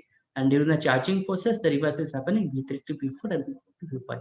So when this mixed type of phase is happening, in every oxidation reduction, we get some current, and means current means capacity. So this, if we use this type of mixed oxidation ester, then the capacity will get more. Okay, so in this, when we testing what is the capacity we are getting and what is the cyclability. So initial capacity we get around beyond 300 specific milliamps per hour capacity, but whatever with the cycling capacity drastically fading. Okay, so why it is fading? So we observe that there is first, if it is the red line is the first irreversible, means CV curve, so there is some irreversibility curve.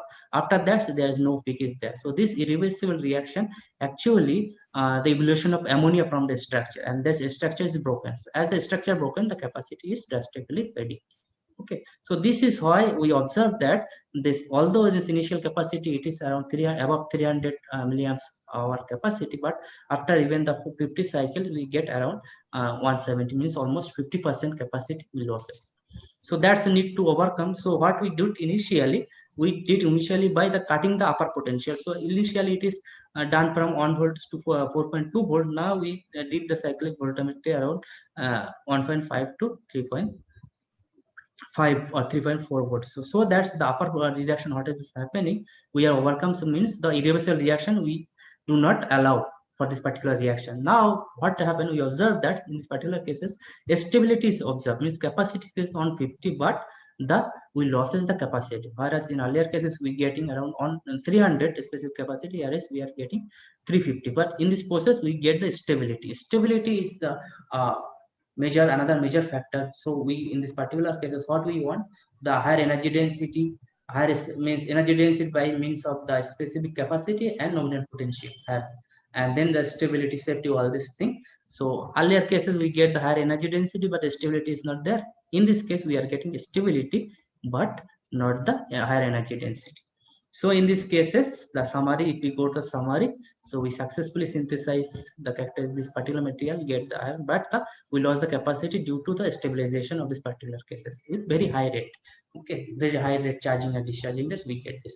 So to overcome this type of problem, we can go by different type of technique. We can overcome this irreversible reaction. If we do this type of irreversible reaction, we can overcome by different type of techniques. Some can go for the literature. When we search for the literature, we observe that one can go for this coating. We can coat the cathode material, or we can doping the material, we can engineering the material, or other techniques also can happen. So in this particular process, we choose the metal dope. Means we are going for the doping system. So when we dope the material, N type or P type of doping, so in that can be different type of effect can be done in this particular case. That can be increase the capacity and enhance the cell potential. It can be happening and enhance also the stability. This type of thing can be achieved. So now we'll check. First, we have to check after doping this material is the same material whatever we are getting the ammonium and oxide earlier. So by this XRD, we confirm that this is the same material, and this material is the similar type of nanorod type of material, and it is also the mixed phase vanadium V2, V4 type of V5 and V4 type of mixed phase material. And one interesting thing is that when we go under the same images, we see that the size, means the length of the material, is generally decreased. Earlier it is the around 1 micron in the length, and now it is around 500 to 700 nanometer in the length, and the width is almost similar, 5 to 70 or 100 nanometers, but length is decreased by the doping. Okay, so now we'll check. Now we'll check the electrochemical performance of this particular material.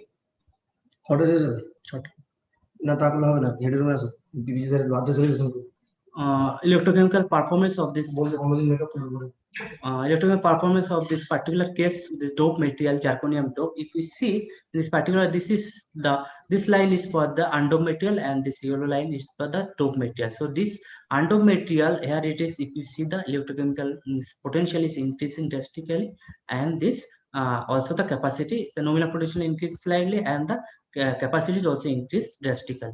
Now again, when we the cycling test, the stability of this material is decreasing here in this particular cases. Okay, so now what is the cases, means in this particular doping case, it does not help to increase the stability of the metal. So what we did in this particular cases, we just cut down. In earlier cases we ran around 4.2, now we run this particular case around 3.7 volt, and this is just avoid the nominal potential around this particular cases, and with this help of doping, so this CV showing the perfect reversible capacity, means cyclic voltammetry. So this first cycle and if in the 15th cycle, almost no deviation is found in this particular cases. And capacity in this particular case, we are getting even at very high rate current rate, 5.5 amp per gram current density is given around to above 200 milliamp as capacity. Okay, and if this is that different current density, this specific capacity we are getting. So if we go around 100 milliamps per gram current density, is given around 350 specific capacity. So this is by this doping and with avoiding the irreversible reaction, we can get or achieve more, particularly the higher stability as well as higher energy density. But in this particular material, in this cases, we see that this particular material does not contain any sodium. Okay, so generally cathode material we need some sodium sources. Here, if you see the zirconium, ammonium, vanadium oxide, sodium, and the nominal potential in this particular case is very low, less. So when we combine with any other anode material, we can get very less type of overall cell potential. So that's why we need to increase the nominal potential. Also, we need a cathode material that's host the sodium ion. So in this particular cases, we do not have sodium ion. So in these cases, what we did, we did some type of sodiation in this particular ammonium vanadium oxide. Okay, and in these cases, what we did in this particular cases, we take some sodium salt and we add the same hydrogen process and we sodiated the ammonium vanadium oxide. So when we sodiate it, we observe, means this is, if you see in this particular cases, I rated the NBO, SNBO 1, 2, S for the sodiated, different name. Okay, so means when I sodiated means I put the precursor sodium salt in the 1 molar ratio to vanadium 1 ratio. This is the one. When this sodium sodiation means sodium salt is 2 molar ratio to vanadium is 1, then is 2. When it is the SNBO 3, it is the 3 molar ratio sodium salt with the vanadium 1. So that's why it is precursor, and we observed that when we added more and more sodium precursor in the salt, the structure above going to the 4 to 5, 6, the structure means excited pattern change means drastically. Means if we go beyond given the 6 sodium or 5 sodium and going the 5 sodium, it is the structure is lost. As I already we observed in the DFT calculation, when it's go beyond 6 sodium insertion, that structure generally plus. So this type of thing also we are experimentally proved that the beyond from sodium, so 6 sodium, it cannot take further sodium. Otherwise, it's the structure will collapse. Means the monoclinic type of structure will collapse. So this type of thing, and we also this SNBO3, and we check that the SNBO3 means 3 mole is the particularly optimized sodium intake it can hold for this NBO material, and it's actually the structure is similar with this whatever our the NBO material is given. Now we also take the thermal stability of this material. Okay, so this is the NBO with the zirconium dope and the sodiated NBO with zirconium dope. So different type of thing, this material, when we observe, we see that this particular material, this when we go for the TGA tested thermal, so when it's around going beyond 300 or 400, this NBO and zeta NBO, this material is flops. So around means 85 or 82 because this structure, the ammonia which evaluate from the structure, and vanadium is also get this vanadium pentoxide rhombohydric acid will appear in this particular cases. So that's why. But whenever is the SNBO sodiated NBO zirconium dose, this is only the this deviation or this particular losses due to the loss of the moisture in inert water from the structure. Whereas this particular two material, the stability it's around only around 350 degrees centigrade. After if you heated this material, it will collapse. Whereas the thermal stability of the SNBO material is achieved higher in this particular. Even we can go for up to 700 to 800 degrees centigrade temperature. It will be as the earlier initial material. Okay, so these particular cases sustain the pure phase up to 600. So for the safety cases, we can say we can use this material at very high temperature at 600 degrees temperature. Whereas the NBO or the zirconium dope NBO, it is sustained up to 400 centigrade. So this sodium, this particular material, when we sodiated with the sodium, then it is actually the thermal stability increases drastically. Okay, now we check with the different type of SNBO1. This is NBO, dope NBO, and SNBO1 and SNBO3. So in this particular cases, earlier cases, we observed that this the irreversible reaction is happening here. So this is the NBO material. The irreversible reaction is happening, and even the zirconium dope irreversible is not disappear. Now when we are one sodiated is happening in this, the zirconium is little bit drastically, and when we put the 3 sodium in this particular cases, it says some shift is there, but it is irreversible peak, it is disappear. So in this particular cases, we can say that the whatever the ammonia evaluation happening in earlier cases, it is not evaluated. So here what we can do, so we can increase the potential window for this particular material. So in this particular cases, we increase the stability of the material. We also increase the electrochemical window. Okay, earlier it is 3.7. Now we can use up to 4.23 potential volt with the same electrolyte of all these combinations. Okay, so now when we were check this electrochemical performance, this thing, so we see observe that it is given at 100 milliamps current density, is given around 200 specific capacity, and thermal stability is almost there. Okay, this type of material. And this, if we see, another thing is the nominal potential is increased drastically. Okay, so around 2.9, 2.8 it is achieved. So this particular thing, and when we dope this material with zirconium, this is achieved the capacity around 250 specific capacity.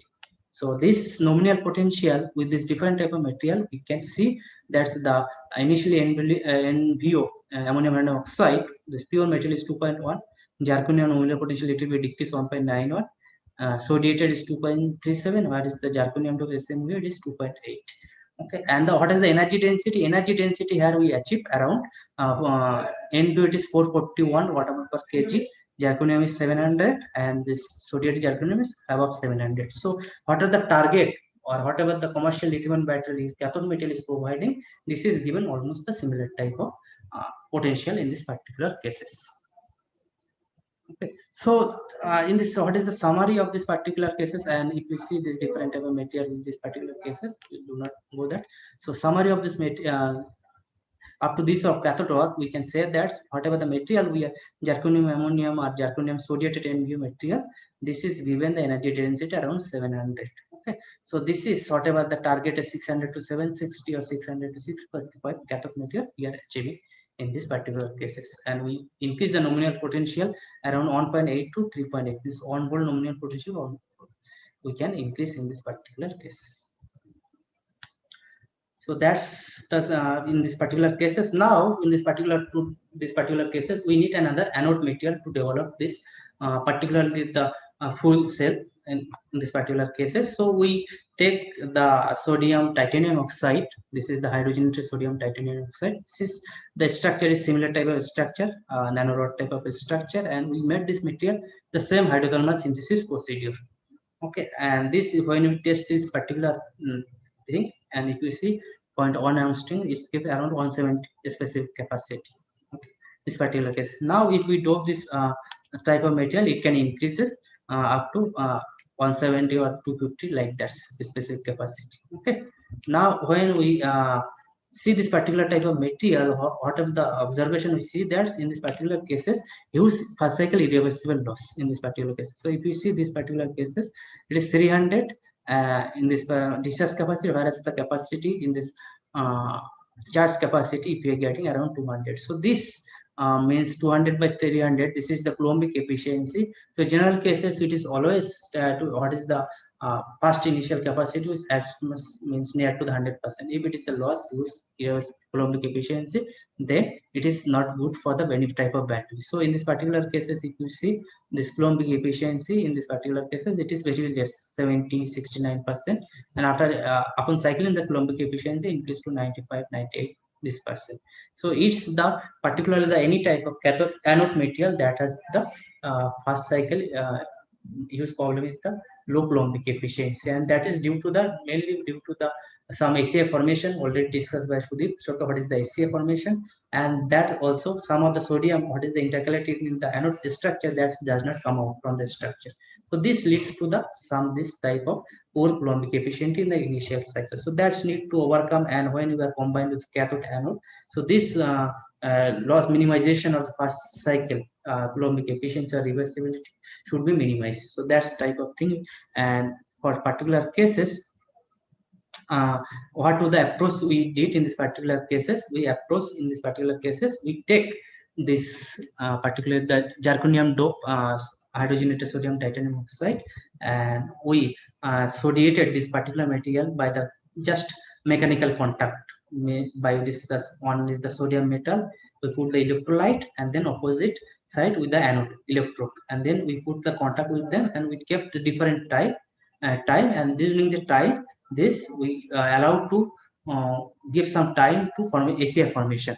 And when it is mechanically or artificially we form the ACI initial cycle, then when you put in the battery, that's the Coulombic efficiency will be reduced. So in this different type of concept, we generally take this concept and we try to minimize the Coulombic efficiency. So in this particular cases, if you see the Coulombic efficiency is around 36% and the irreversible loss is around 53.86, that can be minimized. And with this different type of time, we put this particular thing. So 0 minutes means without any sodiation or mechanical contact, with 30-minute contact, with 60-minute contact, with 90-minute contact.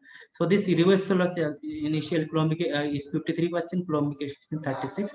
So this is without any contact. When you put only the 30-minute contact, the irreversible loss is reduced to 12%, Coulombic efficiency is 77.53. When you go to the 60-minute contact, then the irreversible loss is minimized to 4.1%, and this the percent Coulombic efficiency increased to 84. And when is further increase the time, so this irreversible loss is reduces, but Coulombic efficiency reduces. So this we think that this is the 60 minutes mechanical contact is enough for this making the or reduce the Coulombic irreversible loss or increase the initial Coulombic efficiency. So this process we take and we optimize the different type of things. And this, if you see 120 minutes further, it does not increase the Coulombic efficiency. Whereas in this particular case, if we check the stability of this material, so stability is almost up to 4,000 cycle, it can give the similar type of stability. Means whatever the discharge charge capacity we are getting, initial cycle, it is giving similar type of capacity after 4,000 cycle. Okay. So now with this particular test, we test with this NBO cathode material, with this our anode material, we test that without, in this particular cases, 45% is the our Coulombic efficiency loss, and irreversible loss is 9%. While we put this particular with this sodiation technique, this is irreversible loss is 24%, and the Coulombic efficiency or irreversible Coulombic efficiency minimized to 4%. So this technique actually not only help to the minimize the irreversible loss not only in the half cell, it's also help to the full cell. Now with this particular 90 minutes, again this will show the similar type of result. Now this is the CV with this particular thing with this CV with the sodiation 60 minutes. So if you see, this is the similar type of CV we observe in this particular cases. So only thing it is that in this particular cases, that in this particular cases, this 9.7 volt, it is reduced to 3.8 volt. Means in this particular cases, what are the this 9.7? It is the ACI formation in the earlier cases that is reduces to 8.3 volt, and the peak shape is also changes because this already ACI is formed. So little bit also when you put the again the new electrolytes, that will actually some of the electrolytes will decompose. So that's why, and it is reduce the potential 0.8 volt. So that's actually help to reduce the first cycle irreversible loss. And how it is look like if you put under the same, so the ACI how it is look like, if you say this is the thing, this at different time, so 30 minutes, 60 minutes, 90 minutes, 120, 150 minutes. So this is the same. So if you put the more time, so this ACI layer, this more and more electrolyte decomposition will deposited on the surface of the electrode material. So this is the electrode material without any contact, and then we put this different type, this, and this is the first discharge process. Means this is the similar type of structure we can see also. And this is the 10 image how it is changes. So this is due to the ACI, you can see this is the STR, and this is the structural layer structure clearly shown in this particular see. Now if we morphological change, actually what happens, so we run up to the cycle up to the 3000 cycle, and we observe that it is dead, the cell is dated. So what happened in this cases, earlier cases, this ACI, it is the porous nature. So if we zoom this structure, it will be porous nature. Now if we go for the after 3000 cycle, this porous structure will be lost. So this is the 3000 is porosity is there. Okay, so this porosity in this particular cases, the more and more ACI depositors, the porosity will be reduced. So sodium ion cannot penetrate this thick layer of the sodium, so it will die. So that's type of thing due to the huge decomposition of the ACI layer on the electrode surface. This is do not more means and the more porosity is reduces, means this is thicker, and this is not penetrated the sodium, bigger size sodium ion. So that's why we cannot charging or discharging the cell. It is done. This is one of the reason to dying the cell after the more cycle of 3000, 4000 cycles. It is happening. If all, however, this already the electrode metal is very good condition, but due to this particular thing, it can be means die. So that can be avoided by different techniques. So different type of strategy is now adopted. How to this melt this ACI, and we can means again it can be charging or discharging like the new cell. So that type of strategy already new research has already established. So I will not go for that particular thing in details. Okay. So now if we in this particular cases, why in this anode part we develop a new anode material, sodiated zirconium doped hydrogenated sodium titanium oxide, and we also reduce the fast cycle irreversible loss, which is not only in the half cell, also in the full cell. Now we'll be discuss of the sodium and full cell formation. So that's our target of initially 152, 160 whatever per kg. Now this particular cathode is the zirconium doped sodiated NBO cathode with this NTO anode. We take this particular thesis. So this is without zirconium dope and without sodiated. So this nominal potential around 2 volt, and this is the one battery you can light up, and it's get this type of thing we can get. And when we do this zirconium doped with sodiated cathode material, so this nominal potential we can get around 2.8 volt. And this, if you see, the only single volt can light up 64 of LED bulb in this particular cases. And here the energy density we are getting 440 whatever. It is in the cathode base. If we combine with the both the cell base, around we can get 180 whatever per kg. So this is whatever we are targeted in initial level. The material level or up to the lab scale level, we develop this type of material, sodium means sodium based battery for this. Particularly this application is good for the laptop or mobiles or even the electric cycle. So this type of material combination material cathode and anode, we can do the application in for the field of the stationary purpose, mainly stationary, not the electric vehicle, but the stationary like laptop, mobiles, all this thing. So that's, if you can see in this particular cases knowledge. So the summary in this particular cases, for the total summary of my topic is that it successfully discuss about the how we can develop a ordinary NBO material to very superior cathode material for sodium and battery, and also for the similar cases how we can the NTO material, this ordinary NTO can make it this very good anode material for the sodium battery, and this combination also give a very good prototype battery for the future application. Okay. And also we reduce the fast cycle irreversible and understanding the same formation mechanism. I do not go in very details, but I little bit talk about the SA formation, all these things. So that's for my side. Thank you very much for your kind attentions. And if you have any queries, you can ask. And I also again very much thankful to the organization committee to giving the opportunity to share my knowledge about the sodium ion batteries. Thank you, Ananto. It is a nice presentation, and it is obvious he has a huge research knowledge in this particular area. Okay, he has elaborately discussed material synthesis of different kinds of anode and their structure and different chemical, electrochemical performance. Okay, so we'll take the question. We have some question, but we'll take the question at the last. Okay, now I am very much pleased to call upon our next and last speaker of today's webinar, Dr. Arnav Ghosh. Okay, I'm just. Yes, I have already attended. Okay. And just 1 minute. Okay. Dr. Arnav Ghosh is working as a specially appointed assistant professor at Yokohama National University, Japan. He has a hands-on experience in lithium-ion batteries lithium and sodium sulfur battery more than 8 years. Currently, his research focuses on the preparation of cathode materials and the development of catalytic electrolytes for high energy density lithium sulfur battery pouch cell in consultation. He received his PhD degree from IIT Bombay, Monash Research Academy.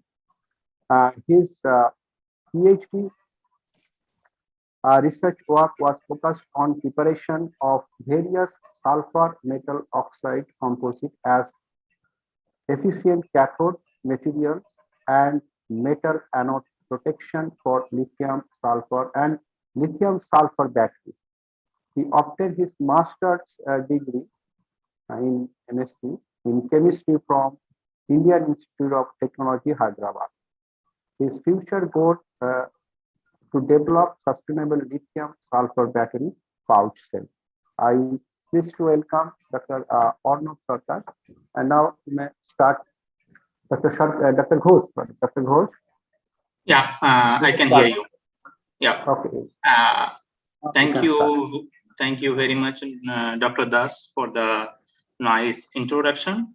And I would like to thank Dr. Ananto Sarkar, my previous lab colleague, and the organization committee for providing me the opportunity to deliver a speech on my PhD research topic on metal oxide sulfur composite cathodes for lithium sulfur batteries.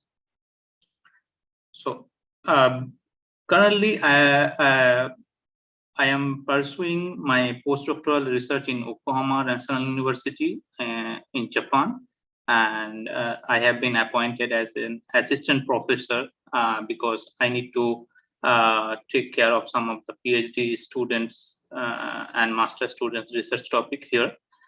Before joining Yokohama National University, I have done 5 years, almost 5.5 years of my PhD work in IIT Bombay, Monash Research Academy, which is a joint research collaboration between IIT Bombay and Monash University, Australia.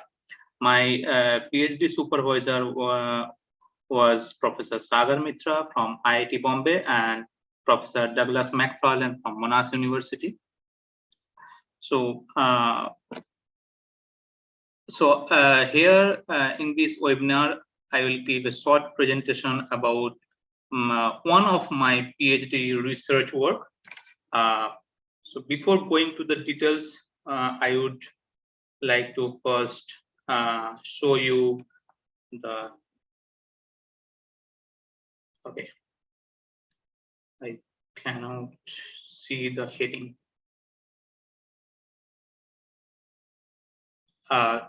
So I would like to give you briefly the today's energy overview. So as per the United States Energy Information Administration, currently we are using around 9 to 10% of renewable energy in terms of geothermal, solar, wind, biomass, and hydroelectric energies. But the same administration have predicted that there will be the predominancy of renewable energy in terms of wind, solar, and hydrothermal energy by 2050 over other non-renewable energy sources such as natural gas, coal, and oils. So current century, there is a main, when we are talking about the energy storage and energy conversion and energy generation. So along with the conversion of solar energy to the solar light to the energy in terms of electricity, there is always a question arises about how to store this renewable energy for grid scale application and electric vehicle application. And here comes the importance of energy storage devices, which is also known as a batteries. So if we see the current lithium-ion battery and our future target, so currently the lithium-ion battery technology based on intercalation-based chemistry. Generally, we use lithium cobalt oxide as a cathode and graphite as an anode. So energy density are close to 250 watt/kg. While we are targeting our future target is to achieve and to adopt such a lithium battery chemistry which could achieve more than 500 watt/kg. So in terms of cost, currently it has been estimated that around 130 to 150 US dollar per kilowatt hour, while our future target is to reduce the cost by half. Currently, the calendar life of the commercial lithium-ion batteries that we are using in our cell phones and electronic devices, they are all around 1500 to 2000 cycles, which is corresponding to a calendar life of around 3 to 5 years, while we are targeting to achieve 5,000 to 7,000 cycles, which will be corresponds to a calendar life of 15 to 20 years.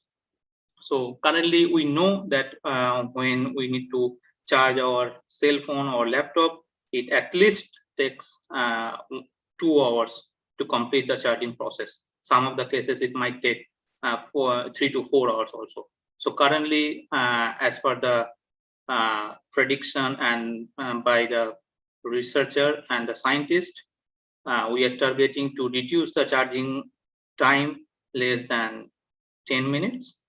And the current lithium-ion battery, we know it incorporates liquid organic electrolytes, which are highly flammable in nature.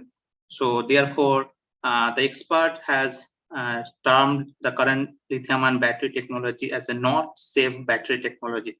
So therefore, our future target is to achieve the safe battery technology mainly by changing the electrolyte composition.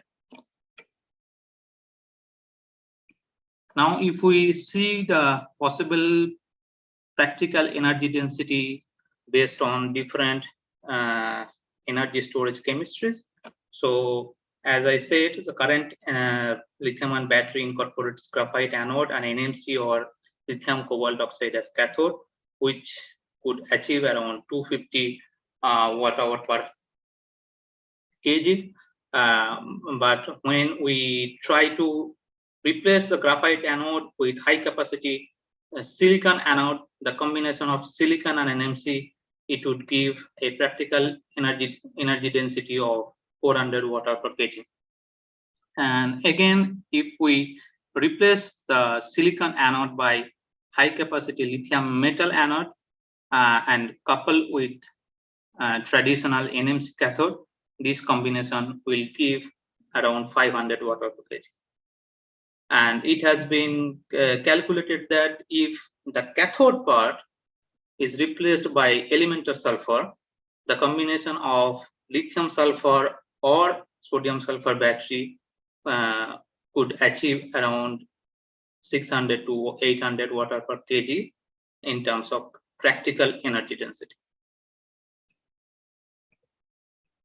Now coming to the working principle of metal sulfur batteries, or specifically lithium sulfur batteries.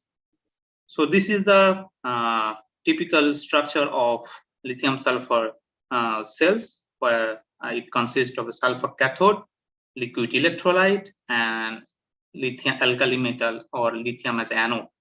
So here I have shown the metal polysulfides, because when during discharge process, lithium, it releases electrons which travels through the external circuit, reaches towards the cathode, and also it forms lithium cation, which moves through the electrolyte and reaches towards the sulfur cathode.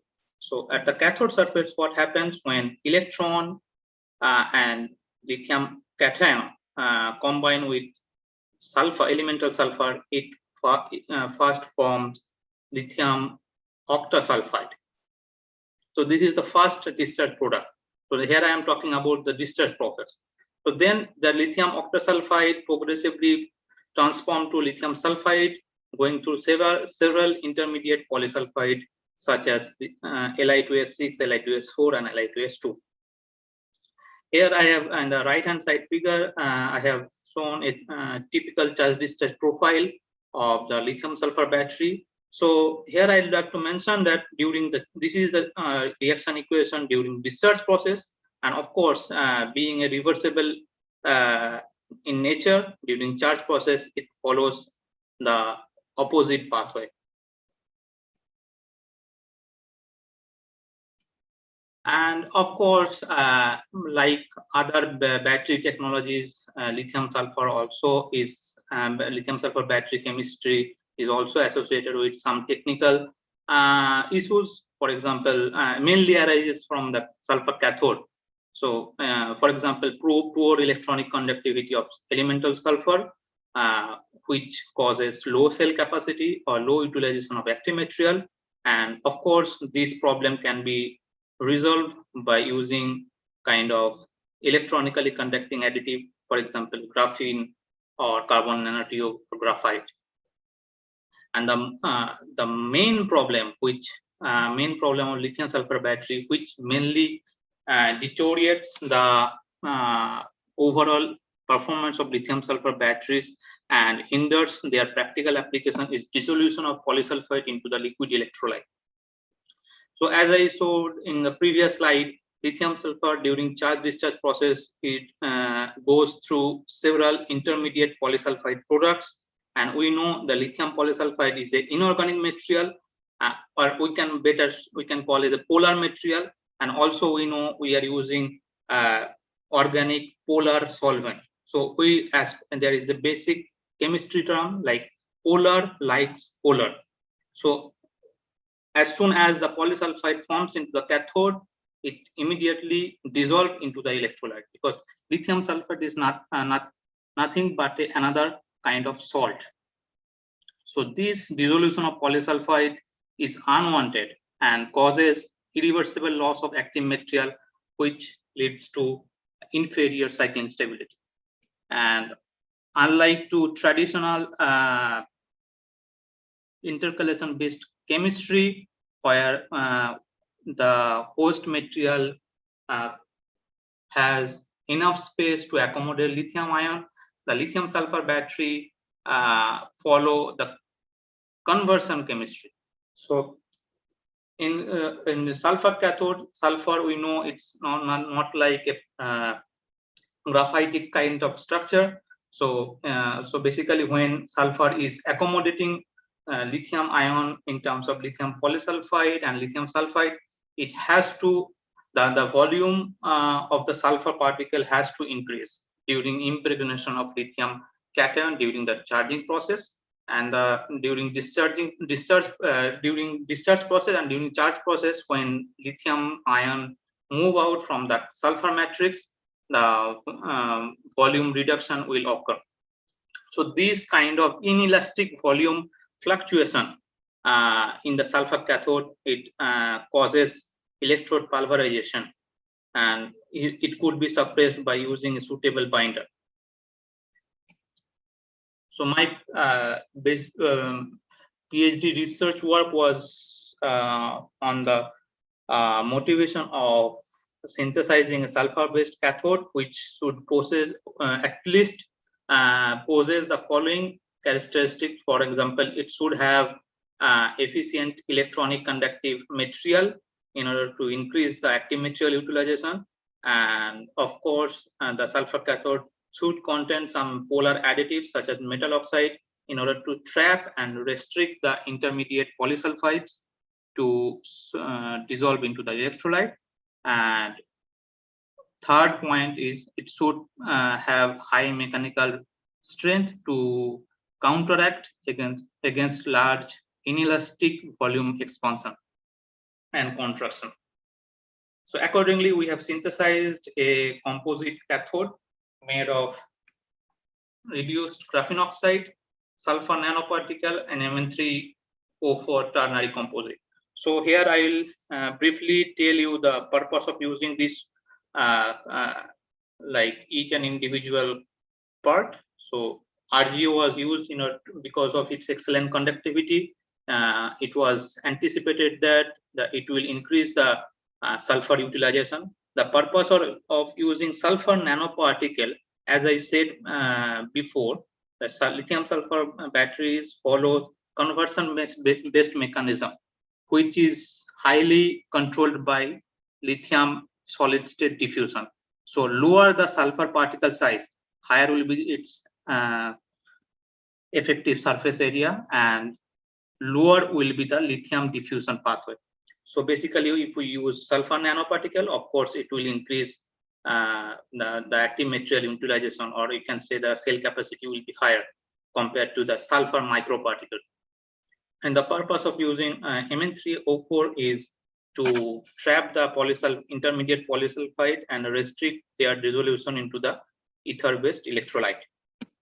So after getting this ternary composite, we have further modified with sodium alginate polyaniline hybrid binder. So we have, while we are doing this step, we basically took the advantage of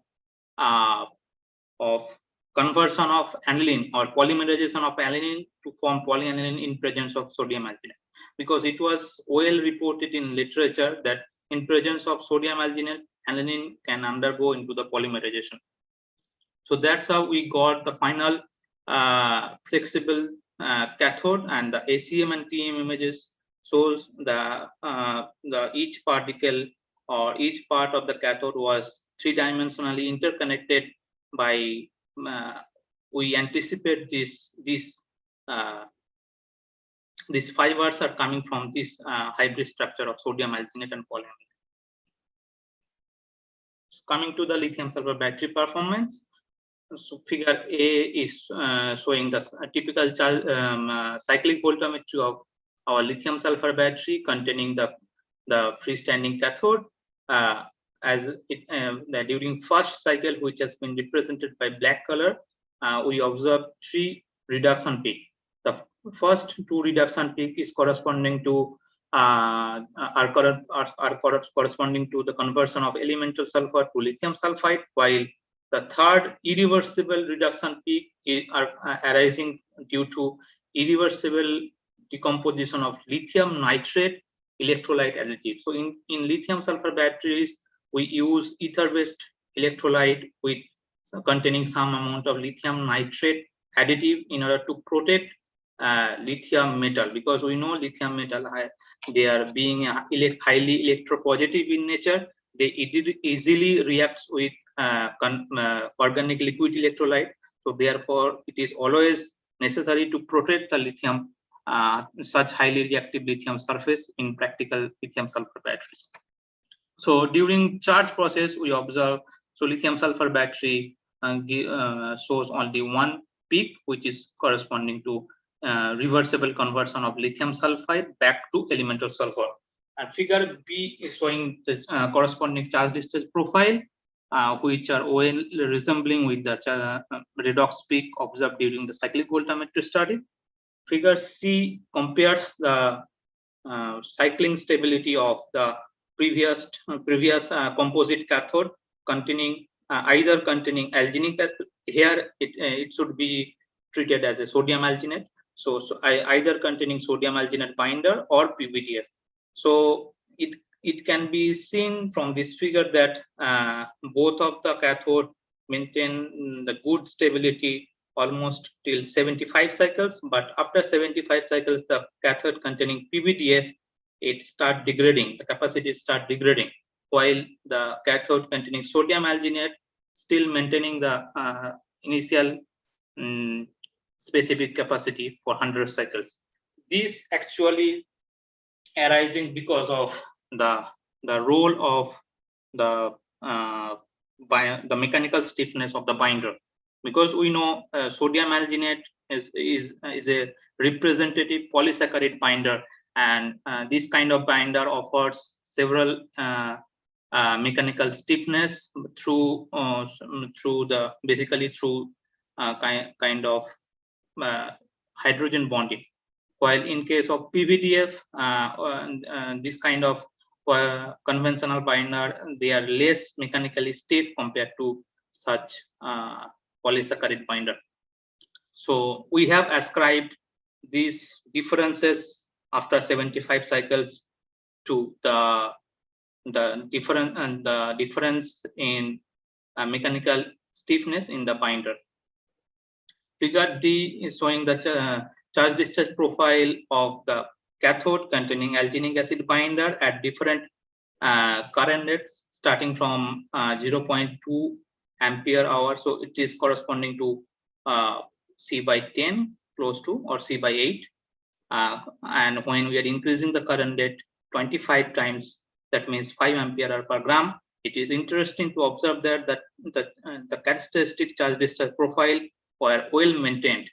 It indeed indicates the superiority of the cathode material in terms of rate performance.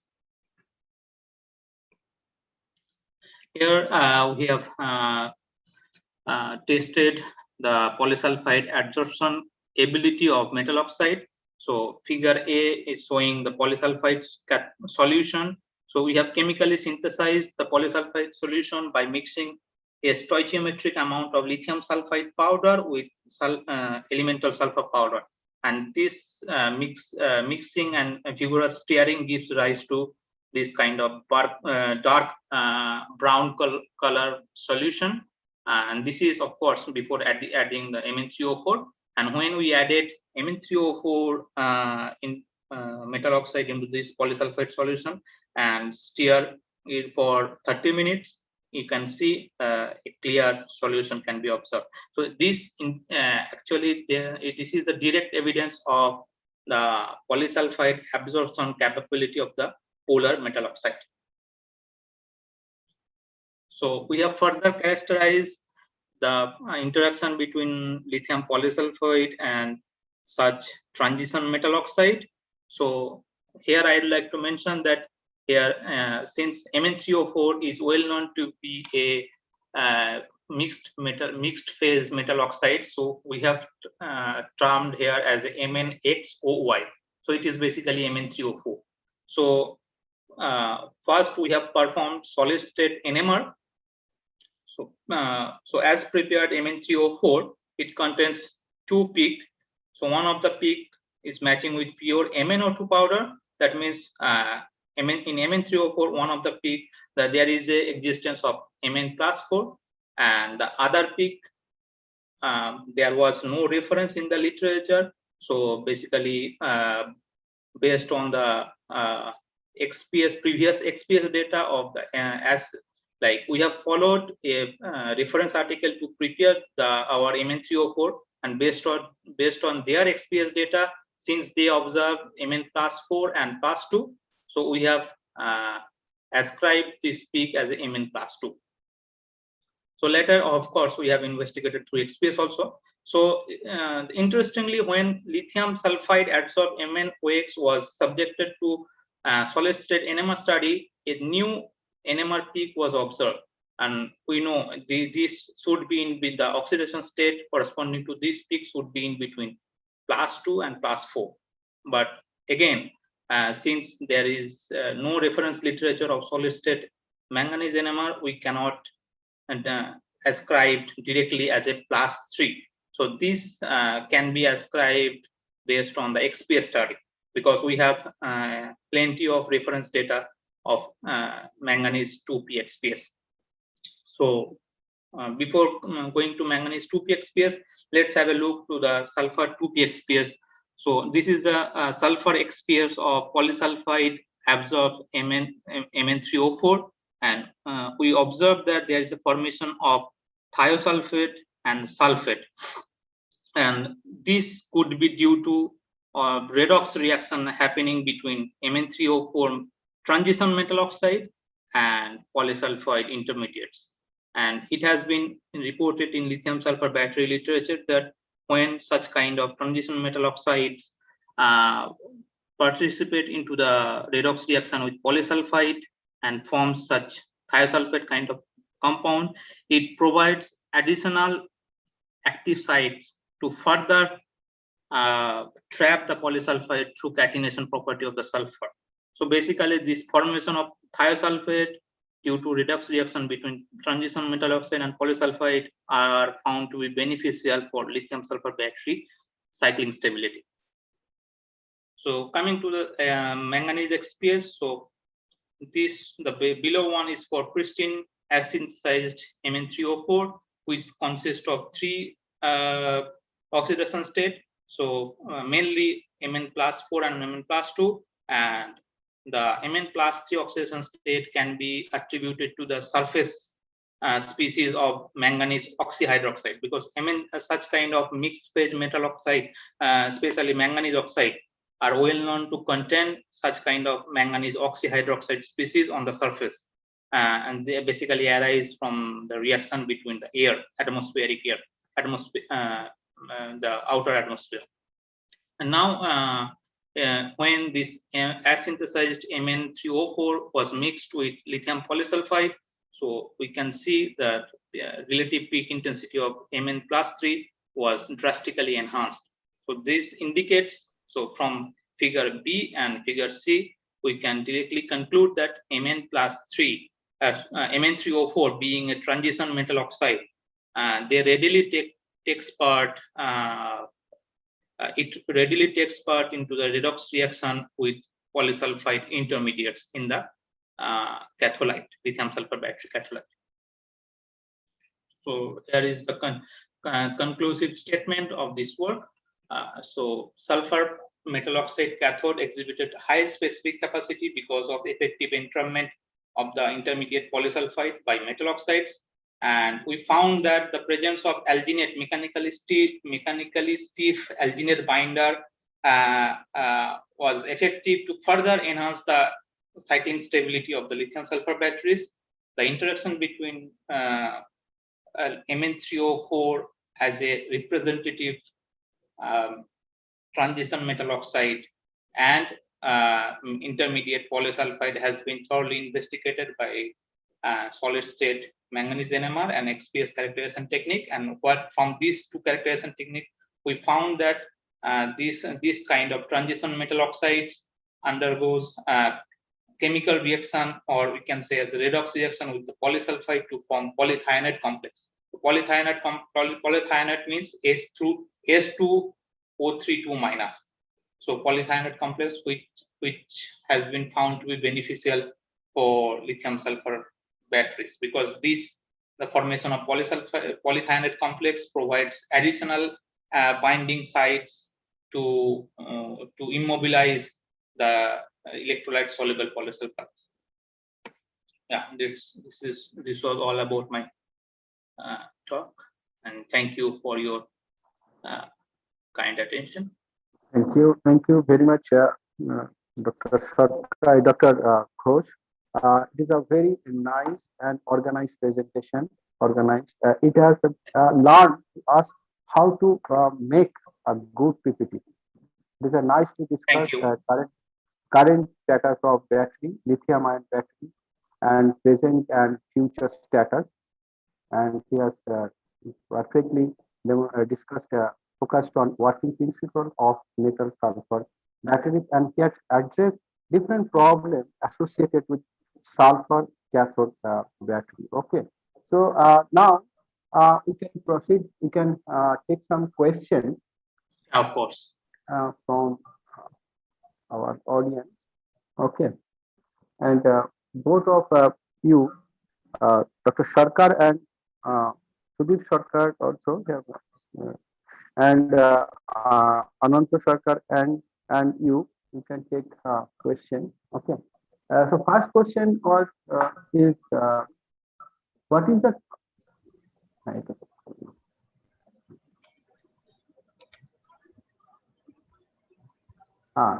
from Ramasri, he has asked that what are the anode materials that are currently used from lithium-ion battery? I think it is in the discussion also. It is mainly the graphite is used. Graphite. Okay. So next And- question from Shekhar Kumar Dey. Is the production of such vehicles are entailed field safety clearance? So that I think it is already answered by Dr. Sudhir Sharkar. It is already answered. Okay. All this thing. Now, Lokesh Mishra, he asks that what is the required cost to establish a lithium-ion battery small unit?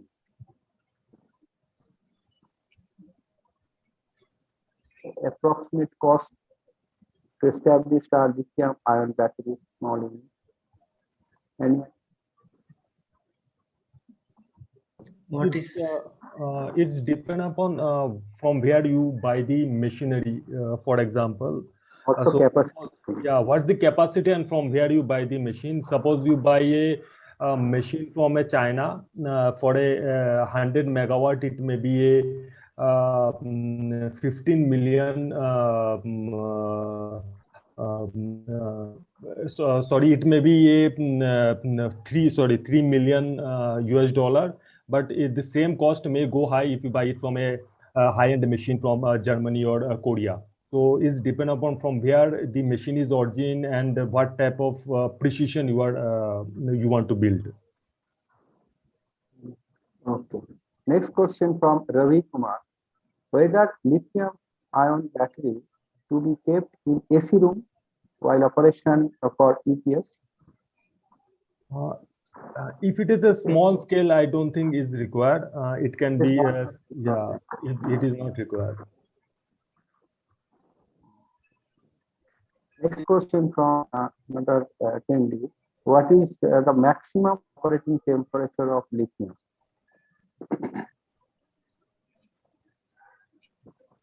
So, Sarkar? People preferred 55, but there are in battery pack there are a coolant turbine used, so that it even don't go 55. But typically a cell and in a pack 55 is an preferable cutoff. Next question. What is the round trip efficiency? Discharge of charge of lithium.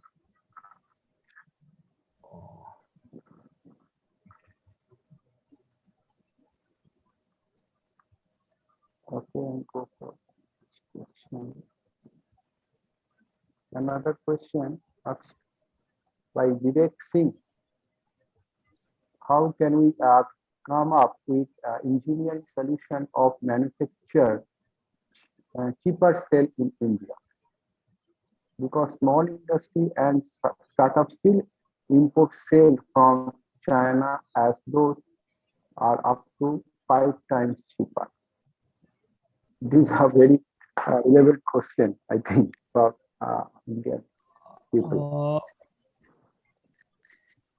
First of all, most raw material in lithium-ion batteries are produced in India, except cathode material. Every other thing are produced in India. So cathode material is around 50% of the cost of all other raw material.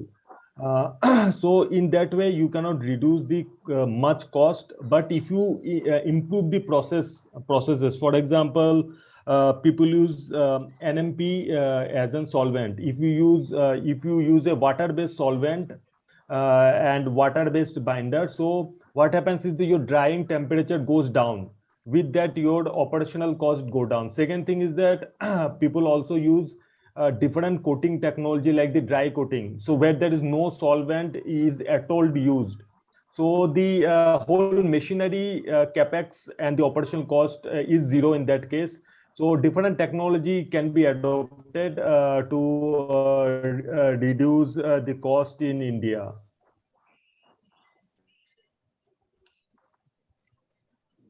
Thank you. So next question, this is from Amit Ali. Is there any possibility to production of lithium-ion battery in small scale in India? This is a similar question, I think. or any possibility to assemble it in small factories? Yeah, there are possibility. There are even to 20 megawatt hour to 100 megawatt hour plants are already running in India. In a different part, either it is in NCR or Varanasi or in Tirupati or other places, there are small scale lithium production is already there. Next question from Shekhar Kumar De. Is it fall safe or safe fall design? So yeah, he's talking about in a vehicle level. So is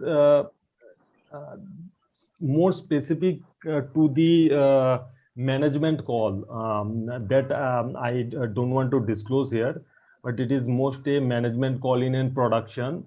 So it's very difficult to answer this question here. Okay. Next question, I think it is from Dr. Ananta Sarkar. And sir, what is the doping material used? So here I used for this NBO material is a zirconium doped material.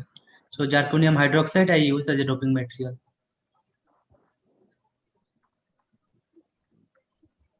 And another question, can sodium-ion battery be used for long discharge grid scale application, 4 to 8 hours? Yes, why not? It can be used. Okay. So we can stop now. Okay. So now I'd like to request Engineer Manas Majumdar, our Honorary Secretary, Durgapur Local Center, to give his vote of thanks to all the participants. Mr. Majumdar, now I hand over this session to Dr. Majumdar. Hello.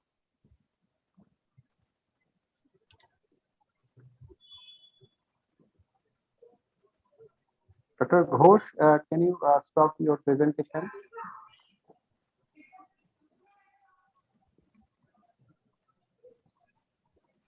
Yeah, I have stopped here.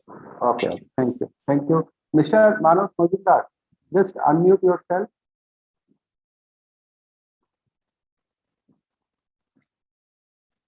Secretary sir, unmute yourself.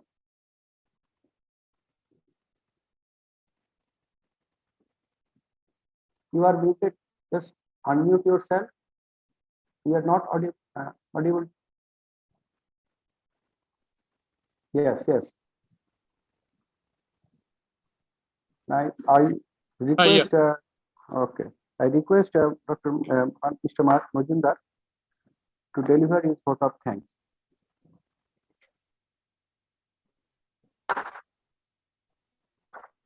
A very good evening to all. It gives me an immense pleasure to deliver vote of thanks to all present in today's webinar about the development of lithium-ion battery and sodium-ion batteries for commercial application. I am very glad to let you know that today is the birth anniversary of renowned engineer Sir R.N. Mukherjee, who was the pioneer of making Victoria Memorial, Howrah Bridge, Belur Mott, and many others. IEI Durgapur Local Center pay homage and great respect to him. First of all, I would like to thank President IEI, Dr. H.O. Thakare, to grace the occasion with presidential address. Thanks to Dr. Joya Sikdar, Head and Associate Professor, Department of Chemical Engineering, NIT Durgapur, to grace the occasion as guest of honor. I would like to thank Engineer Safiqul Islam, Chairman IEI DLC, for his welcome address. I would like to thank Dr. G. Ranganath, Chairman CATE IEI, and Professor Mrs. Silpa Tripathi, Chairman Chemical Engineering Division Board IEI. I want to thank today's learned panelists, Dr. Sudeep Sarkar, Manager, Ola Electric Technologies Private Limited, Bengaluru, Dr. Arnab Ghosh, specially appointed Assistant Professor at Yokohama National University, Japan, and Dr. Anant Sarkar, Assistant Professor, Department of Chemical Engineering, NIT Durgapur, for their excellent deliberation. Special thanks to Dr. Bimal Das, Assistant Professor, Department of Chemical Engineering, NIT Durgapur, moderator of today's webinar, to handle the proceedings with excellent manner.